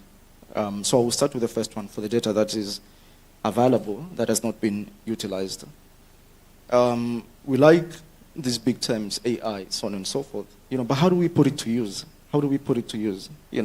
How do we work together ecosystem to build alternative credit scoring with the data that is already available but not been put to use, right? I'm not saying it's easy. A lot of work has to be done to understand what that data is. First of all, if it's to build scorecards together with the financial institutions in terms of what interests them to be able to unlock that access to financing for these farmers, right? So we got to work together between the financial institutions and people such as yourselves and the farmers to try and digest what data is available and how we can put it to use to get that alternative credit scoring, to unlock access to financing in the financing institutions. And then again, back to AI and big terms. I feel like every time we should make a rule. Every time we mention these big technologies, we gotta put applicability next to it. You know, I've read around. I've seen some people starting to want to tap into AI to generate alternative credit scoring. I'm not sure how that works. I'm not in tech, but I'm happy to explore for those who are in tech to understand exactly how that might work. So it's gonna be hard work, but that one that we should collaborate to get done together. That's my opinion. Okay, thank you, Paul. Yeah, partly answered. Good enough. You had a question? Yeah. I think he asked if we've referred more to Azampay, and what Basically, he said you used your time here to sell my Azampay. To sell your products. So thanks. As I think part of it, Paul said, when it comes to startup company in Tanzania specific, why I was referring to Azampay, at least I've been to that, and I can give you this example. I wish the minister, the PS was here. We applied for a license for mobile money, and we got it after 3 years. And us being Azam in this country. So you can imagine if now Paul tomorrow will wake up whenever he's coming from and apply for the same. So again, the space of fintech in Tanzania is still very broad. And as I said, I can give you one example on merchant payment. Still our transaction, 80%, they're still in cash. We have solved the one part of convenience, meaning I send money to you, you receive, you cash out. So cashing out, are you eating that physical cash? No. That means you're spending to another area. So basically, I think that there's that area where this startup, they can come in fintech space and do more on that angle without increasing the costs. Because most of this, whatever we're trying to do, if you compare Tanzania and Kenya, Kenya, they have moved a step when it comes to merchant payment. People, they are not nowadays moving with the cash. But in Tanzania, cash is everything, my friend. If you don't have cash, you look like you're not a man. We're still there. Why? Because to get surprised, like last month, I was in the coffee in Arusha. One of the big giant leader on the BOT, she mentioned, he said, 1 month she took a list of seeing how much get charged when she transacts. It's around 300K per month. Then since then she said, and she's in that sector, and she said, starting from that month, I'm going to cashier, I get my cash, put it in my car, then I transact, because it's very costful. Of which now, we need to do innovation with this startup and look to that angle. But again, even tomorrow, how many startups are coming? They're coming to that angle, and again, you'll find these big players in that angle. They'll never give you a space to come in. Otherwise, they see your concept today, they'll go and modify and come with the same kind of solution for their own benefit. So again, the friction is still there, and he mentioned the government and regulator, they're still working on that to regulate and to put this process and everything in place. But again, the friction is still there. There's a friction between MNOs and the bank. Now the banks, they're moving to MNO space, and they like all those. So these kind of new startups, they're coming on the same space, I'm telling you, it's very hard for them to penetrate. So sometimes they've been used by these big giants just to make sure that whatever kind of idea they have, let's partnership for the benefit of themselves. Well, thank you, Ibrahim. I know there's a follow-up question. I'm going to hand over the mic to Noah, and I'm going to give, is it still a question or a comment? Later, after the discussion, yeah? During lunch. I'm kidding. You can go ahead. Very insightful questions, and you gentlemen, I'm going to be building on everything that you've said right now. So let me add on what has been said prior to actually tackling the using blended finance. Opportunities that are currently present within the fintech industry. One of the leading opportunities there is embedded finance. Financial service provisioning, as we know it, has already ended. So customers are no longer going to go to the bank to ask for a loan. They're not going to go to an insurance company asking to be covered. Once you have digitized a service, you can build layers and layers of financial services on that digital platform. Why? Thanks to data analytics. So what you have done is mainly, so we took it one step back. Prior to building those alternative data scoring, you have got to have the alternative behavioral data models in place. So you have to build the right technology infrastructure that actually collects the data. And with all, I'm not really fond of buzzwords and huge complex terms. I like to, AI is a statistical model. So the AI is a statistical model where you actually look at trends and you make projections. Prediction. Best possible prediction. That's it. Simply, in simple terms. And AI is definitely going to be beneficial. Generative AI is going to even transform how we do business. Let us tackle those first, and perhaps we can refer to that later. So, building the behavioral data models, the data collection, then you build scorecards to give credit ratings to those micro small businesses of no financial transaction history, none whatsoever. Based on that, you can offer them access to finance. Financial inclusion is not about cash replacement or making digital payments. Access to finance, access to funding, being able to borrow money to grow a business, that is financial inclusion. That is the true definition of financial inclusion. Accessibility and affordability of financial services. That is one point to put in there. So your next step of evolution would be actually offering financial services to your customers. If you haven't thought of that yet, then you should be, exactly. So you can offer micro-lending to those customers in there. You can build your infrastructure to facilitate payments in there, and that is the natural evolution of such models, like similar to e-commerce and the like. Maybe to add on that on the parliament, they say order. Thank you. I wish to add a point in there, and it's like the final comment. Yes.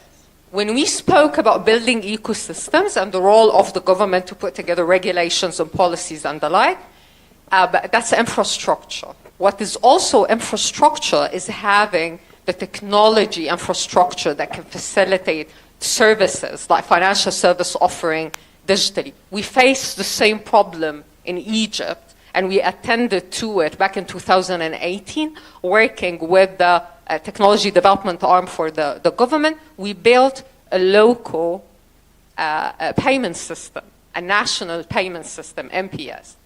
And it started for free, so people could actually move money around free of charge. So you do not become a hostage of any other financial institution that is doing that for a high fee. We built that partnership with distributors and anybody who has a network on the ground, small shops, grocers, and the like, and we introduced agent banking. If you have heard of Fawri, it's like Fawri started as an agent bank. I worked with Ashraf Sabri back like 10 years ago when the bank I worked for back then wasn't interested in his model.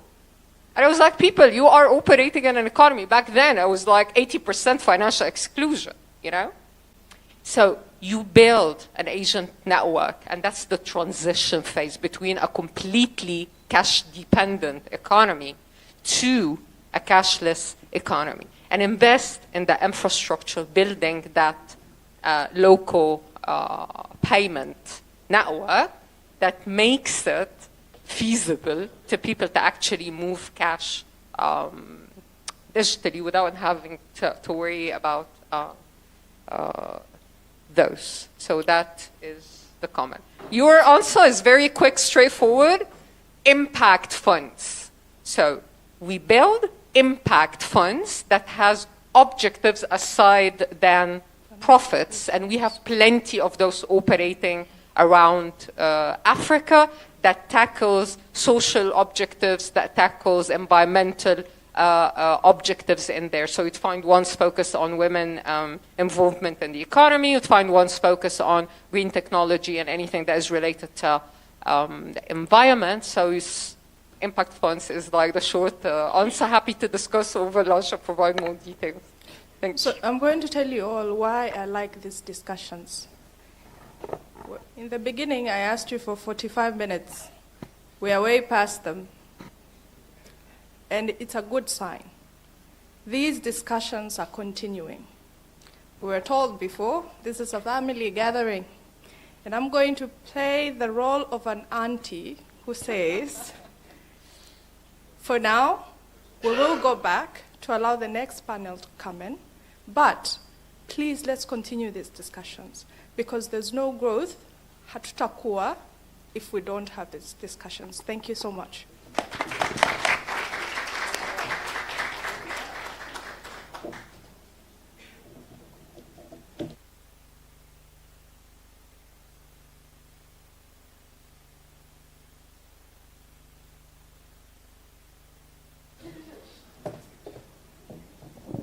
I know people will start to get hungry soon, so I'll ask the next panel to please step in quickly. It's a very exciting panel. We're going to get personal with some of the startups on the good, the bad, and the ugly realities of building fintech in East Africa.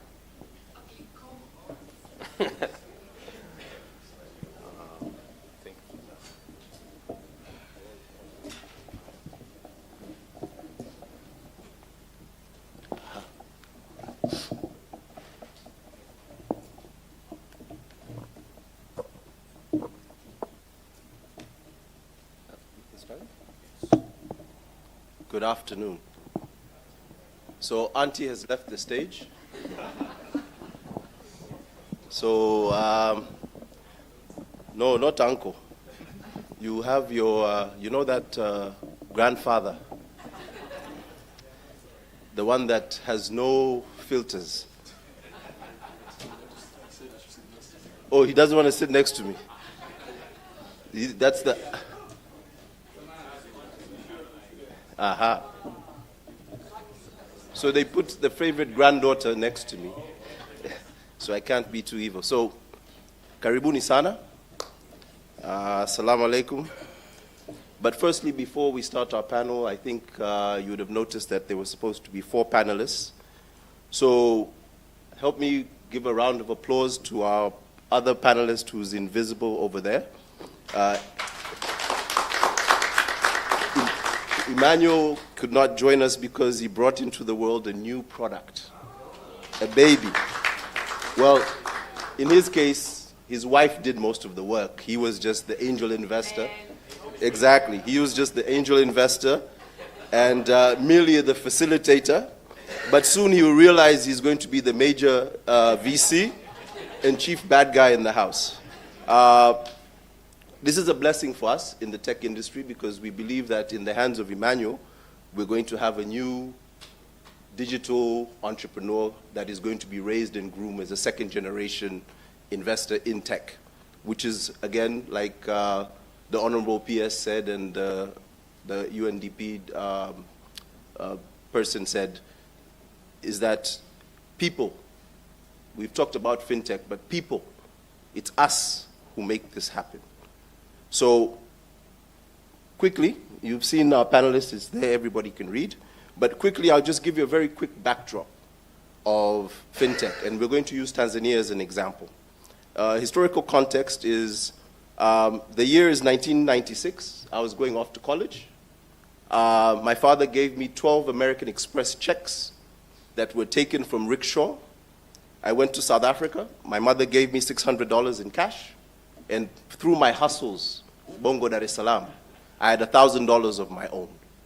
So in total, I had $1,600 and $1,200 in American Express checks. I saw my first ATM in 1996 in a village called Oxford, Pennsylvania, where I opened a bank account, my first bank account as Mihail. At which point, I proceeded to get an ATM card. And when I went to the ATM, it was a miracle. The money just kept coming out, which later I realized it runs out because there was a connection between the money I put and the card. But for me, as a Tanzanian coming from Tanzania, that connection never made sense. When we came back to Tanzania in 1997, December 1997, there was an ATM machine at Barclays House, opposite Serena Hotel, for those of you who are not familiar with Tanzania. And for here in Zanzibar, about 5 years later, I came and I found one there, somewhere that direction at NBC. Then somewhere around 2003 to 2006, there was something called Celtel Pay in Congo. The problem they were solving was very simple. People were using airtime and converting it into cash. The problem is, every time you converted it, there was an 8% depreciation, whatever you call it, you bank people. Me, I'm a techie. Then there was a company called DPO that came in and started processing payments for airports and visas and things like that, and also credit card payments, hotels, et cetera, et cetera. And they have an office somewhere in Zanzibar, and then now they've moved to Dar es Salaam. But then something interesting happened. In around 2004, there was a company called Ifilusi. How many know Ifilusi? How many know Easy Pesa? How many know Tigo Pesa? So before all of that, the company was called Ifilusi. A guy named Mebs Juma started the company with another guy called Freddie Sila, who now his younger brother is the minister of something in land in Dar es Salaam, in mainland. So then you had something what I call digital token distribution, Celcom, Maxcom, Salient, where you could buy electricity using some sort of payment and you get a token, and then you top up. Then after that, we had now what you call mobile money. So the debunk for East Africa is that everybody says M-Pesa, M-Pesa. But before M-Pesa, a company in Zanzibar called Zantel launched Ifilusi and Easy Pesa. Okay? Mobile money regulations came. I remember sitting in meetings with the Bank of Tanzania while we were working with Tigo, and we told them we want to put money on people's phones. And the director for digital payments or payment system, there was no digital payments then. Now it's digital payment system. What did they say to us? It says, you're crazy. Who is going to put money on a phone? What if you lose the phone? I will not mention his name, but he's still alive. Then you have something called payment service providers. Then mobile money regulations came. Then M-Pesa launched. Then there was ZAP. There was all this. Then there was payment service provider regulations. Now we have microfinance regulations, Islamic banking, insurance, population sandboxes, et cetera, et cetera. We've heard it all. On the backdrop of all of this started with a fundamental problem that we all don't want to address. Vast commissions, revenue share, contracts, right? So we had SMS, USSD, WAP, ringtones, ringback tones, MT and MO billing. So when you look at the evolution of all of this, the problems that we're facing fall under this. So the reason I'm doing this is I don't want us to discuss those, right? Then there's digital distribution networks, sending pins, printing them out, doing that. Celcom did it. Others did it. Virtual top-up, electricity tokens, mobile money. Then there was postpaid, prepaid, and now we have bundles, right? Then you have voice calls ringing, ring, ring, ring, ring, ring. Then phone calls, da-da-da-da, fax, telex, dial-up, etc., etc. Nokia selling a lot of phones in Africa. Then all the European companies, Ericsson wanting to come. Then there was Samsung. Then there's now Oppa and all these other guys. And now iPhone is still 2% of the market share in terms of usage. Then you have GPRS, Edge, 3G, 4G, LTE, and we are here now. We're talking about fintech. So, Edie, as a parent of one thing I want my children to do is work at least 5 years for a company before they can make the mistakes, and they can make these mistakes at someone else's cost. Do you think this is sound advice? Right? Tell us about what you do and answer this question for us. Do you believe they should jump in straight into the game, or they should go work for Tigo, Vodacom, work for you, and then start a startup?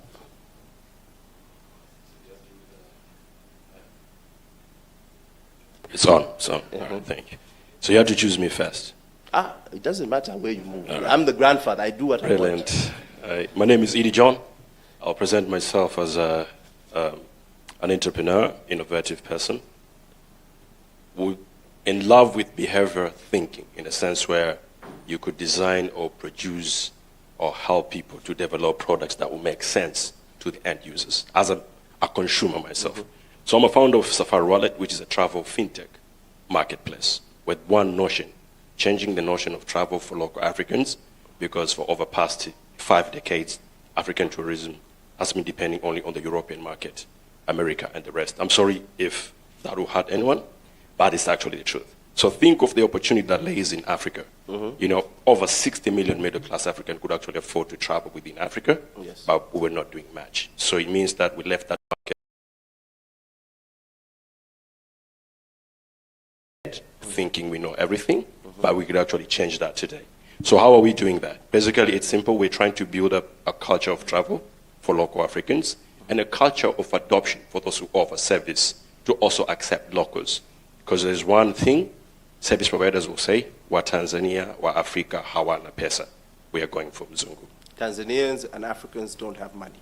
To travel. To travel. Definitely. Because they never really bother to market to them, so they don't know them at all. Right. So you can never sell to someone that you don't know.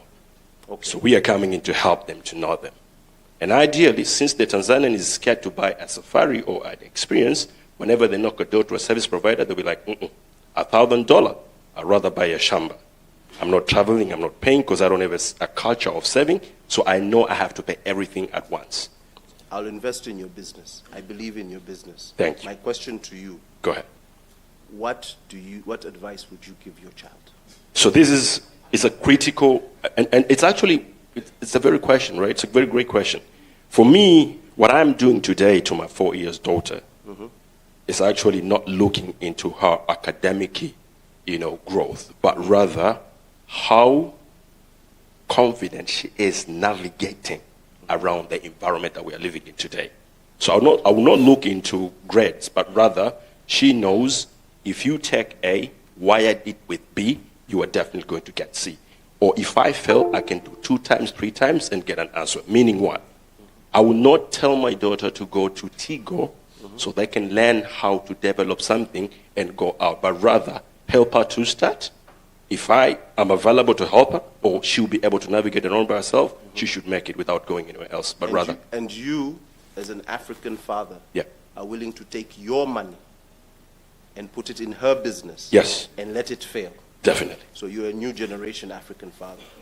Because in Africa, family, friends, and fools don't exist. Yes. Is it true or not true? It is very true. How many of us sitting here actually had family, friends, and fools put money in first, or we had to actually hustle, build a house, take a loan, and then go and start a business. Pretty much. So you're a new generation African father. So for the majority of people sitting on the other side, what they did is either they got a job or they hustled in another business selling potatoes and then invested in their dream. Is this correct? It's very correct. Okay. So where is the fundamental problem in that, Edie? You talked about you teaching your daughter, but she goes to school. Why doesn't she learn this in school? I hope we don't have Minister of Education in this house. I told you I was the crazy grandfather. I mean, so looking into, for example, the educational system of Tanzania. Correct. Right? And I'm not sure if how many percentage of, schools have adopted the mode of where we are right now. Because, when we speak of, let's say, the term innovation or being innovative, you hear even organization or, government agencies, possibly saying, we should be innovative and everything else, but in-house themselves, they do not understand what innovation means. They haven't set up a culture for themselves to adopt it, but will somehow try to empower other people to do it, right? So looking into the education system, I'd say... So before you get yourself in trouble, Yeah. you still need to raise money. Let me be the grandfather. Thank you so and much. say whatever I Thank want. you. So what you're saying is our gentleman there at Funguo, he has a pedagogical issue, he has a paradigm issue, whereby where you want to go and the things you're producing, you want to produce for a knowledge society, right? Yes. You want to produce for something that thinks of, the IB system talks about theory of knowledge, where there's 5 sensory things, but yet you're using a model from the first and second industrial revolution, and he's promoting fourth industrial revolution. Can we say this is a fair statement, Edie? Leave it right there. To my next panelist, I would like to introduce the beautiful Caroline. Please introduce yourself. And my question to you is, what are the challenges you face as a woman in an industry that is viewed primarily by male-dominated, with few women in it, and that stick to tech? And then I have a follow-up question to that, but please introduce yourself. Thank you so much, Mihail. Thank you so much, the Kua and all protocol observed. Good afternoon. Good afternoon. Oh, I know it's almost lunchtime. They're holding up for you the second question. Thank you. So to answer the question is... about yourself. Yeah, about myself. So Caroline Clement is myself. I'm a business developer with a passion for innovation. And how did I learn in tech? So previous to that, I had a background in international relations whereby I enjoyed traveling and sitting in forums like this, enjoying and listening and being part of providing a solution. Then fast forward track, I landed to an ecosystem, a startup whereby I enjoyed data collection and project management, whereby different tools were being used for development as well as implementation to these projects. That led me more interested in more investing in technology and being part into the innovation and get deeper into now being a part of a startup solution called Simplify. Thank you. Simplify. Yes. So what's the problem of you being at Simplify as a woman? Let alone the tech industry. Okay. So a problem of me being a woman in Simplify is the challenge of team dynamics. Having to deal with male developers, navigating, software engineers, because I am the client-facing personnel. I talk to the client, receive feedback from them, as well as now navigate and convert the information to the development engineers. It has really been a challenge, yet a rewarding process to me. How is it rewarding? You make promises to the client, and then the developer comes and brings you half a cup. Okay, thank you so much. So on that is the process of learning now, the journey. To have to deal with teams, the product owner, the scrum master, the engineer, and now bringing them together into one room. It's rewarding for me because it's a learning process. I get to learn each and every segment of them. I love learning, but there's some realities in it. As a woman, there's things that you go through that most of us men don't go through and can only imagine. Similar to our friend Kimario, who went there and he's celebrating with a cigar that he had a baby, he didn't feel any pain. So at the end of the day, work-life balance for you as a woman, you're in a fast-paced industry. The minute you sleep, Safari Wallet is going to take Simplify's idea, incorporate it into their stack, out of business. This is what the gentleman from Azam Pesa said, that you go to the MNOs, you pitch, they give you the runarounds, they say there's NDA, there's this, there's that. By the time you turn around, you sign the MOU, you don't even have an agreement, you don't have API documents. What happens next? You see that they've launched the product. I used to be a mobile operator, so I'm not saying anything, but I'm not saying it happens or it doesn't happen. But what I'm saying is, on your side as a woman, you've got 3 months maternity leave, you've got this, you've got that. Work-life balance. You fall in love. How is that going to change the day you get married, the day you move into a family-oriented situation? You marry an African man like me who expects you to be home to cook and clean and do this for me. What happens? How can you be in tech when you're supposed to be taking calls at 4 a.m. in the morning with London, New York, and all of this? Eh? Who are you talking to, woman? At 4 in the morning, who are you texting? Talk to me about that. Wow.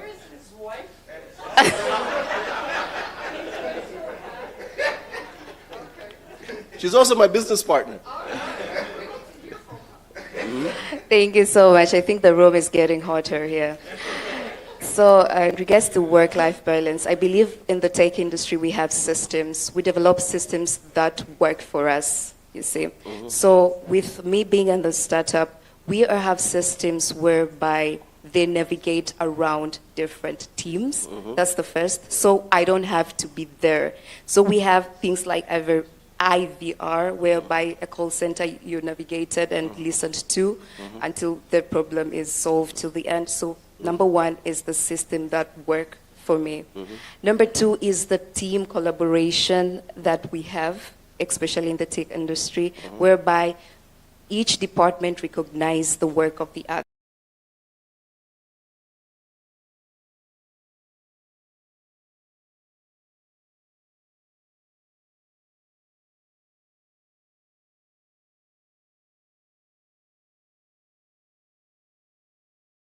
As an advice to people who are software developers, create user-friendly products. A user is able to navigate from one dashboard to the other, from one feature to the other. But that doesn't have anything to do with you. The user, I want to talk about you. So I'm going to let you off the hook, and I'm going to talk to my good, young, new grandson called John. John, tell us a little bit about yourself. Use this one. So, John. Yes, hello. Tell us a little bit about yourself. Yeah. So and in addition to that, just before that, is a question. If you knew then what you know now, what would you do different? Would you change anything? If you knew then when you started, what you know now, would you do things different? And what would you change? So tell us about Swahilis, and then tell us about now, then, and what you're going to do in the future. Yeah, so my name is John Aule. I'm the co-founder and CEO at Swahilis. So at Swahilis, we are building a platform to enable small business owners access more financial services by using data. So what we do is most of small business owners are using pen and paper to record transactions and managing their businesses. And majority of them are not using even this pen and paper, so they don't record at all. So the reason why is because it has been a culture in Africa since way back. People are using pen and paper, and for those who are not using pen and paper, this culture we call in Swahili mazoea. We just do business so that we can do the business. So for us, we saw this problem when we built a platform where small business owners have access to a mobile application, a very simple for bookkeeping and accounting. But the only thing we do different is we don't speak about this bookkeeping, accounting, and more, because most of these small business owners have not even been to school or wherever. So what we do is... My man, John, can we include the guy who talked about the farmers? Not just small businesses. The farmer is also a businessman.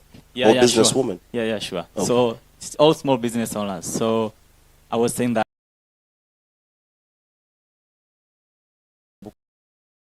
this complex language are complicating these people. So what we do is we give them a mobile application like, this is a tool for you to record your inventory. Just record the inventory. Then from there you can record what you sell. Then when you record what you sell, it becomes easier for you to track how that inventory is moving. So end of the day, we become able to help them with data. They become able to make making decision using data.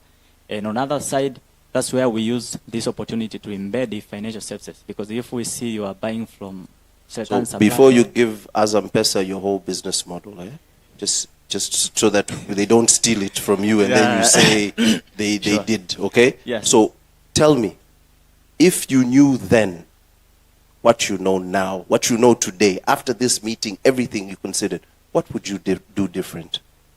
Would you even start the business? Yeah, sure, I would start. Okay, tell us.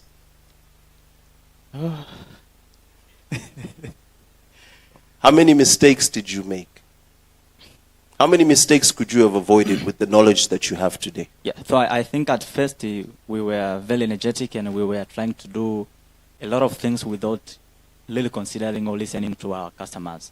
So we could hear the feedback from the customer, but we couldn't take it serious. We could still believe at our own ideas. Like, so if I want to build a mobile application for X, I just want to build this. So even if the customer is telling me otherwise, I'm trying to convince them like, I'm the idea guy and this is what I want to do.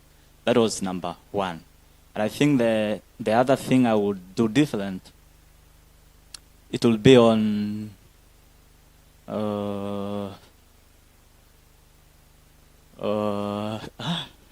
Let me help you. If I know what I know today, back then, the first thing I would do different is I would have stayed employed. I would have stayed employed. I would have stayed in America. I would have a nice pension. I would have a nice 401k. I wouldn't have these seven-year cycles whereby I have a lot of money, then I'm broke, then I have a lot of money, then I'm broke again, And this is the reality of fintechs in Africa. The reality of fintechs in Africa, especially those that don't come from a lineage of money. A lot of the fintechs that we're talking about, what Azampesa didn't say is that they have a very, very wealthy financier, one of the wealthiest men in this country. So at the end of the day, they have a problem, they just go ask grandpa. When he has a problem, who do you go ask? Nobody. I mean, grandpa will shout at you. And say, you spent the money badly, you did this, but at least they're giving you guidance. They say that after I am done with university, they say now you need to go to get your job first. Exactly. So now I'm going to go back to my friend, my Mdogo John, my brother, my partner in arms. What family support did you get when you were getting started? The first one was actually for them to find me a job. It's like, plenty of jobs on my face. So the support was like, this is wrong. Do not do it. Okay. Proper. Yeah. So we've heard a lot of, and this is now, I'm going to open it up now to more of a free flow type of panel. We've heard a lot about optimism, about everybody's doing in different countries, etc., etc. But on the ground, in Tanzania tunasema on ground, mambo tofauti. Sindio? When the English is not Englishing. When there's English, we've heard a lot of English. But there's a time when the English does not English. So, what do we do when the English is not English? You've built your platform. You're ready to go to market, but you're not getting the APIs, right? Is the Cold War shifting from my sister who was sitting here from Stanbic, Kai, between the banks and the MNOs, and now it is shifting to digital startups and PSPs. So now the banks and the MNOs, they've been fighting for a long time. Long time. Who's taking this space? Who owns the APIs? Who's this? So now I'm asking you guys in terms of fintech, do you think that now the banks and the MNOs, they've kissed and made up? Now the problem is coming. What do banks want to keep for themselves? What do MNOs want to keep from themselves? And what waste are they willing to let you play with? And for how long will you be able to play with that waste?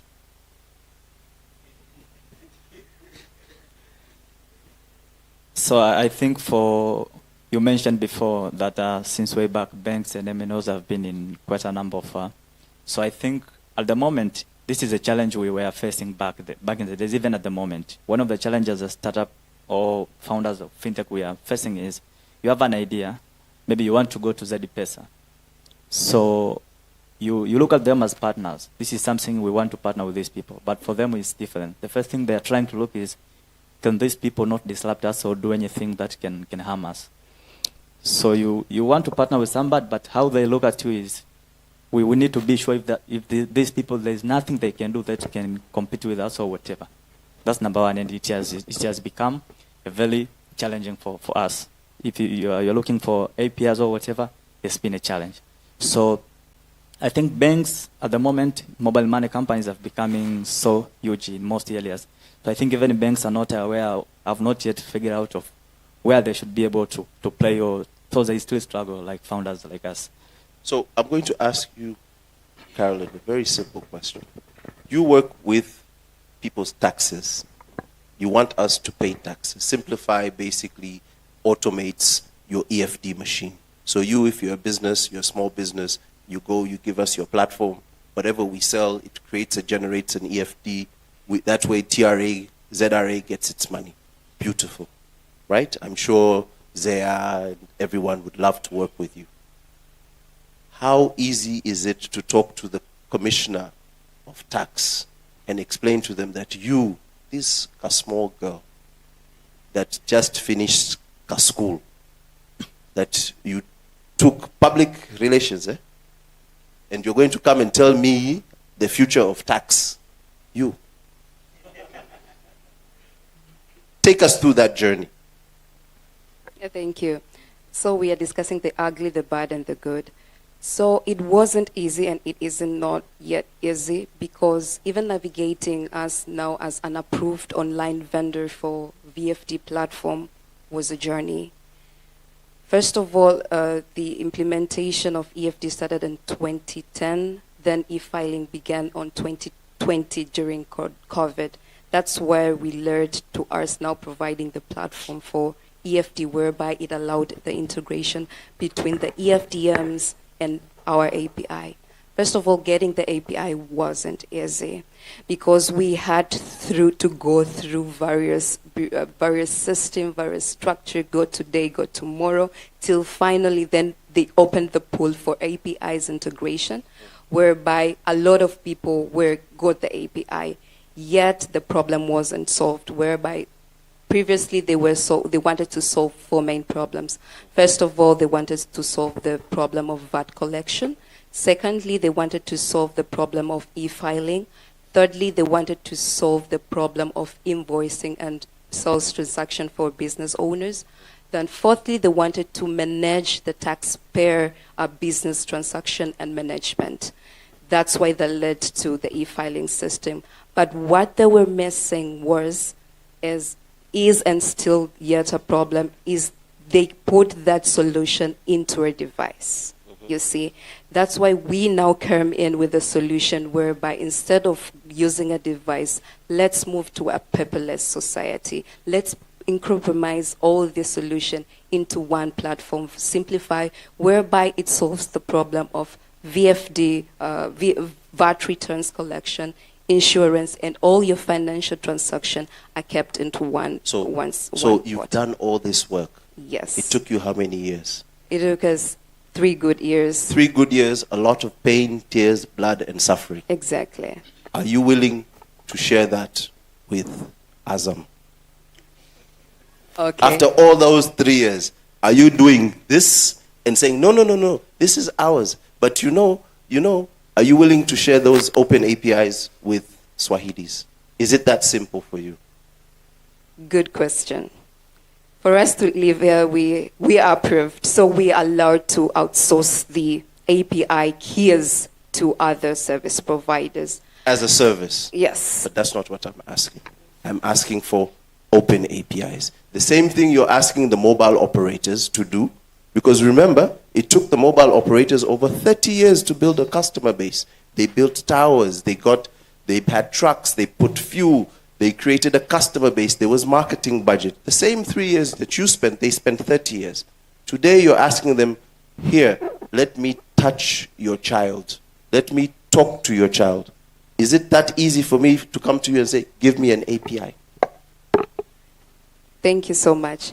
Good question. We are the only vendors that we have a public API. It's a plug and play, whereby it allows people like Swahilis and other e-commerce to plug the inventory systems, the accounting systems, and integrate it with... So you're willing to share the APIs? Yes, we're willing, because the market is big. And you have a set price? Yes. And it is negotiable?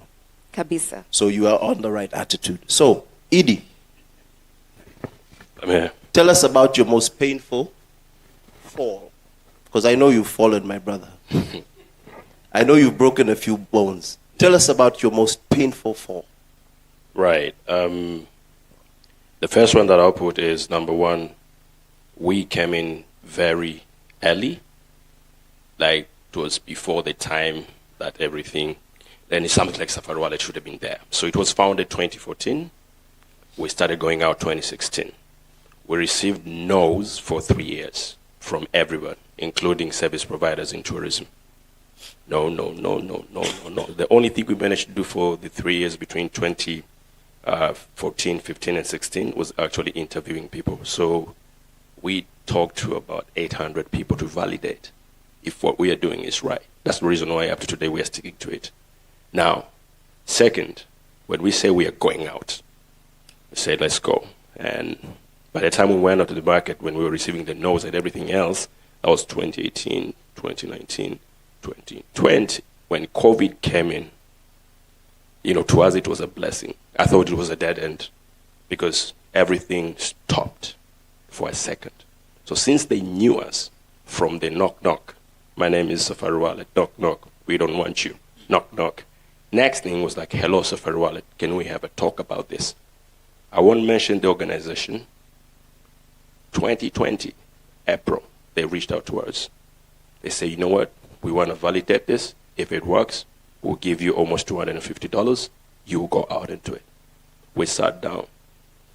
Let me finish that. They brought in other sort of vendors to prove by themselves. So it's sort of like critical design thinking process.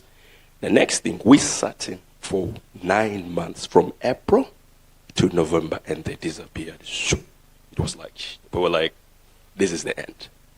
You know what I mean? The only social proof that got us to wake up, we won an award in Estonia with 720 startups being participated. We came out number 5, the only East African startup. And we were like, we have to stay. So, for you, COVID was a blessing. Yeah. For me, it was a curse. I was on 2 oxygen. I'm sorry. tanks. I am so sorry. So, yeah. So, timing is everything. In Timing Swahili, is key. tunasema kuua kobe, timing. When you want to kill a turtle, it's a matter of timing. So sometimes, I like those pictures on social media where they show the guy digging for the diamond, and then the guy gives up, and then so you have to be in it for the long game, right? You cannot be in it for a quick buck. So I'm going to go to my brother John on the other side. There's a great book that I read the other day called Measure What Matters, right? You should look for it if you haven't read it. John, how do you measure what matters in your business? What are the successes you look for? Do you look for the big ticket items, or there are some small successes that you say, if I do this by tomorrow, I'm good? Yeah, so in my business, how I measure success, I can say I can quantify into 2 ways. So the first one, we look at how we serve our customers. So how our customers are reacting to our product. So how we are getting ahead or we're getting back, it depends with how customers are using the platform and how our customers are giving their feedback. So when let's say, example, something happened and the server became down and nobody's complaining. So for us, it's a little flag, like why something happened and nobody is complaining. It means people are not using. So the first one, we measure the success of our business depending on how people are using the product and how it solved the problem for them. So the second thing, our major success of the business is how that business is impacting the people I'm working with. Because at a startup, you are at our level, we are working with people who are getting paid less money, more maybe than what they deserve to getting paid. So we want to see how this business is impacting these people. When people are putting together their energy, their brain and everything, so how this is impacting them. So when we get good feedback from the customer, and when the business is making small, even financial progress on the part of the revenue, we feel like, oh, we have all these customers, but at least we're making some money, we can pay at least ourselves, even not the money we deserve. So that's we see, okay, this is something that we can project more success on the way. So we look for the customer, how our customers are using the product, how are they speaking about the product, and we look about how this product also give back to us, even if not something we really deserve. Yeah. That's excellent. So there's a personal touch to everything that you do, whether it is your customer or your employees, right? Sure. So another great book that everybody likes to talk about is Rich Dad, Poor Dad, right? So I'm coming to you, Miss Clement. You're not fully immersed as a techie, but we're going to anoint you as a techie today. It's a great book. I've never read it, but I've seen all the snippets on IG. And don't ask me who the author is, but does the family that you come from matter? Number one. Number two, should donors, and they're in the room, should they actually invest in sending some of you founders? We heard Miss Noah, I think, from Egypt. She said their incubator was attached to the American University of Cairo.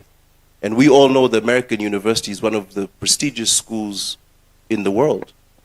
So, Sisi, we have University of Dar es Salaam, we have University of Dodoma, we have SUA, etc. But should donors, right? Or maybe we look at Rwanda, that they have Carnegie Mellon, and I think they have the seed program at Stanford. Is that part of the success of Rwanda that we see that we need to bring to Zanzibar and Tanzania? That we need to attach ourselves to a big Western university? Does it matter the fact that Mihayo Wilmore did not go to Kanumba Academy and he went to IST? Does that make a difference? Okay, first question, does family matter? Yes, it matters. Second question is it... No, it's just around, you know, what people like to call pedigree. You know, I went to Stanford. Therefore, because I went to Stanford, I have access to funding. But I went to University of Dar es Salaam. Maybe I'll make a good politician, but not a good entrepreneur. Okay. For me, I will answer this. It's a mindset. Mm-hmm. It's a mindset issue. I might have studied at University of Dar es Salaam, but my vision and how I want to see and perceive and solve problems, provide solution, is a Stanford level. It's a Harvard level. So how am I going to navigate this? Nowadays, we have technology, we have online courses. We have accelerator programs. We have venture capitalist programs whereby you meet VCs, you meet investors, people that, different stakeholders that have passed through the journey you are or the journey that you want to be along on that path, and provide insight. And now the insight will shape me the way how I approach different solution, how I navigate through different approach, whether being it in providing solutions, whether being it leadership, or the way I navigate the work and life balance. So you don't want to go to Stanford? It doesn't matter if you go to Stanford? Yes, it doesn't. It doesn't? Yeah. But yet the data proves otherwise. That a lot of the African startups, Twiga Foods, Nala, all the ones that have been mentioned in the newspapers, all are linked to some sort of Ivy League school. So I'm going to now switch the question back to my brother Edie, and after which I'll ask you guys to ask me questions, so because I bombarded you enough. Edie, we have how many billionaires in Tanzania in dollar form? We have how many mentioned in Forbes? We're not going to mention any names, right? So why are our local billionaires not investing in us? So is it billionaire in dollars or in Tanzanian shillings? Dollars. All right. Just to be Because sure. you are a billionaire in I know what. shillings. Thank you so much. I take that. It's going to happen. I think, let's look back into the billionaires we have today. How did they earn the billions? I think there's also an issue of where the money is coming from. For someone to risk it all and say, I'm going to give $2 million to Funguo so Funguo can impact this number of people. I'm going to give $1 million to Costec so they can do X, 2, 3. So thinking, I'm not sure if this data is correct, but from my own opinions, most of the billionaires we have, they've somehow built the wealthy from a family chain. So the money is coming from that particular side to this side, and they're managing that wealthy, and they keep increasing it. And possibly the technology, innovation, and whatever that we're practicing today, it's something that they do not know of. So it's like, imagine someone who knows to operate on fuel or gas. And you're trying to tell them, if you come to my brother John, and then his business is evaluated at $2 million, if you put this money, it's going to increase and growth going to grow, and you're going to make $10 million in the next 5 years. It's like something I don't know, and I cannot do it. All right? So yes, there are few who are practicing to try that, but also the knowledge around investing in technology, in innovation, it's something that I think that is very new. So there's also a sort of like ni pesa zangu, like how can I just how am I investing? So what if you somehow, in a way, young John here decides that he's going to befriend young Mihayo Wilmore's son and incorporate him into the business? Will I be more comfortable putting money in Swahilis? Pretty much, because you also have so it's not just about the balance sheet.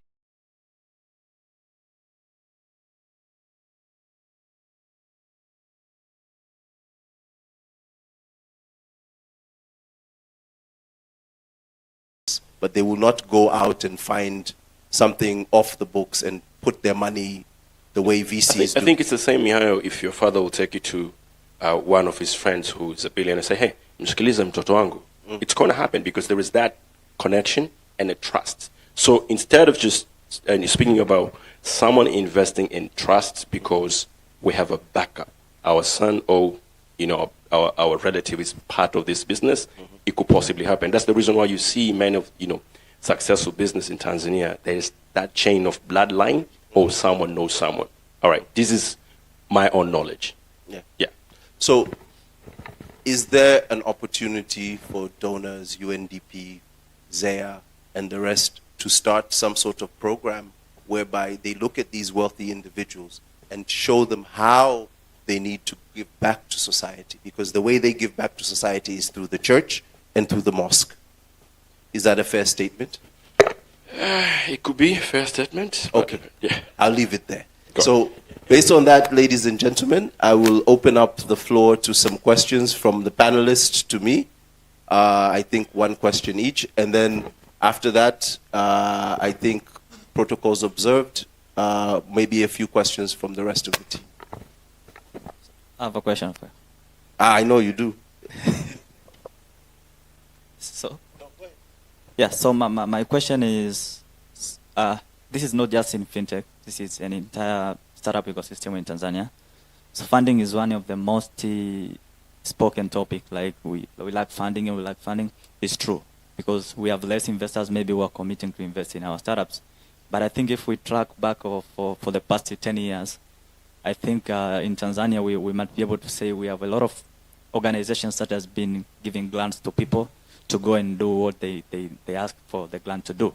So my question is, I don't know if you can be the right person to ask, to answer or not, but as an ecosystem, how are we track that let's say we gave a grant to 100 young people.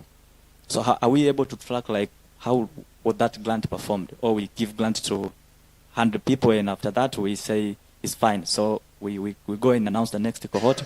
We fund people, but I'm not sure if we are able to track, like we funded these people, even if they failed, how did they fail? And the last question over that is, how are we going to fund the right people? Because funding is, when we have less funding, at the ecosystem. Yeah. So the less money we are having, how are we going to fund the right people? Okay, so it's a great question, but it goes back to the book that I gave you that you need to read, which is Measure What Matters.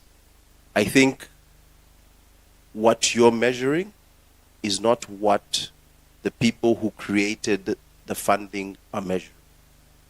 I'm not going to point any fingers because I've gotten into a lot of trouble in the past for pointing fingers.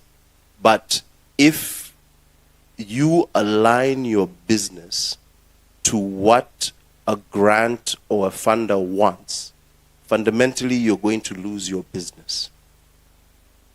So either Koma with your idea, stick to your idea, sell your house, go start another business that sells paraffin, that does this, and fund your idea in an African environment. And I'm not telling you this because I haven't done it. I've lost property, I've lost houses, I've lost cars, whereby you go to a loan shark, you give a car, and then you say, I'll give it back to you, here's 60 million, etc., etc. So it really depends on how attached you are to that idea and you believe in that idea. It's a throw of the dice, right? But at the high risk, $1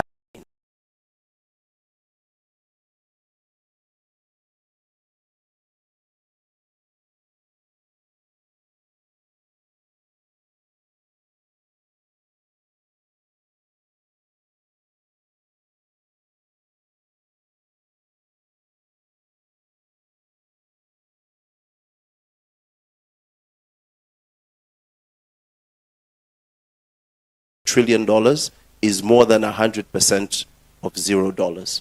So I've been in situations whereby I've given majority shareholding to an investor and then I end up having minority, but I just keep control of the business. So that's one. So Edie, very quickly, your question.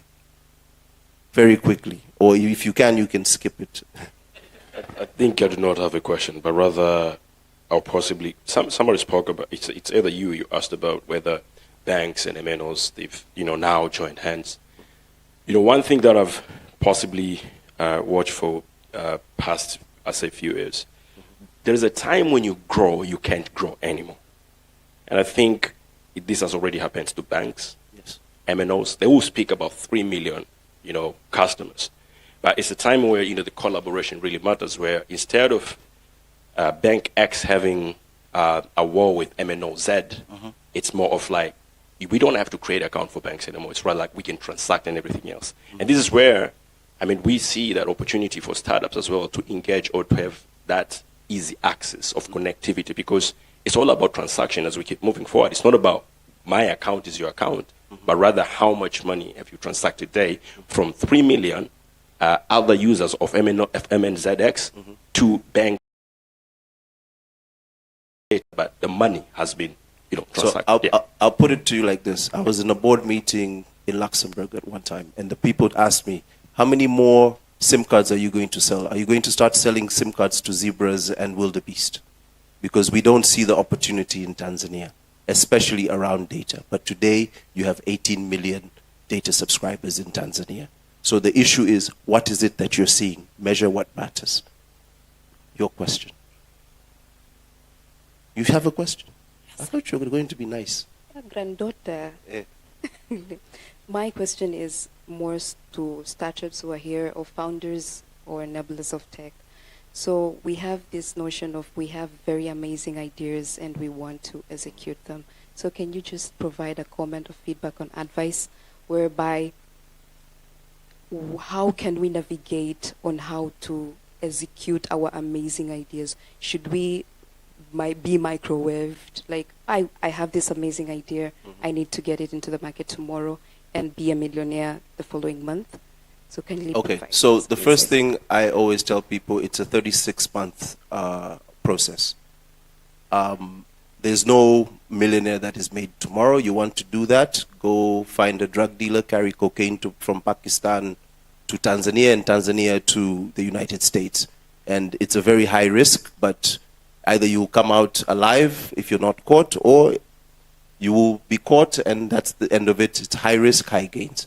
But if you're in the business for anything, you have to be in the business for at least 36 months for you to create a startup. And that's just the startup. That's you having an office, having a proof of concept, etc., etc.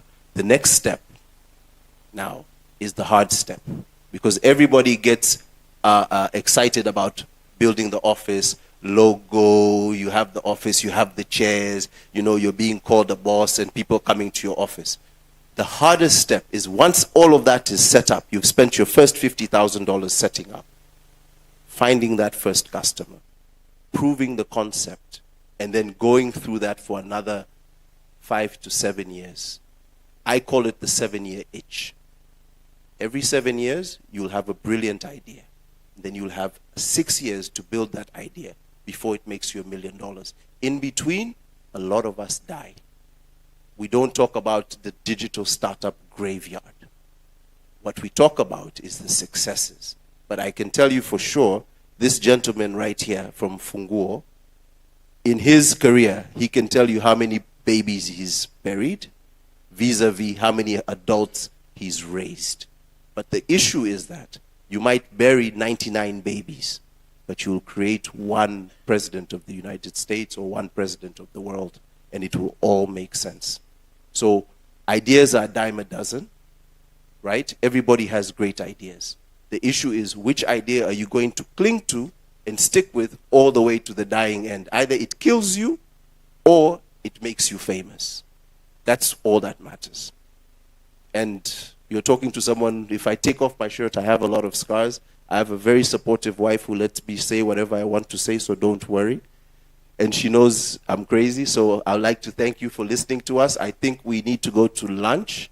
So any questions for the panel or for myself, we'll be glad to take them over lunch. Asanteni sana.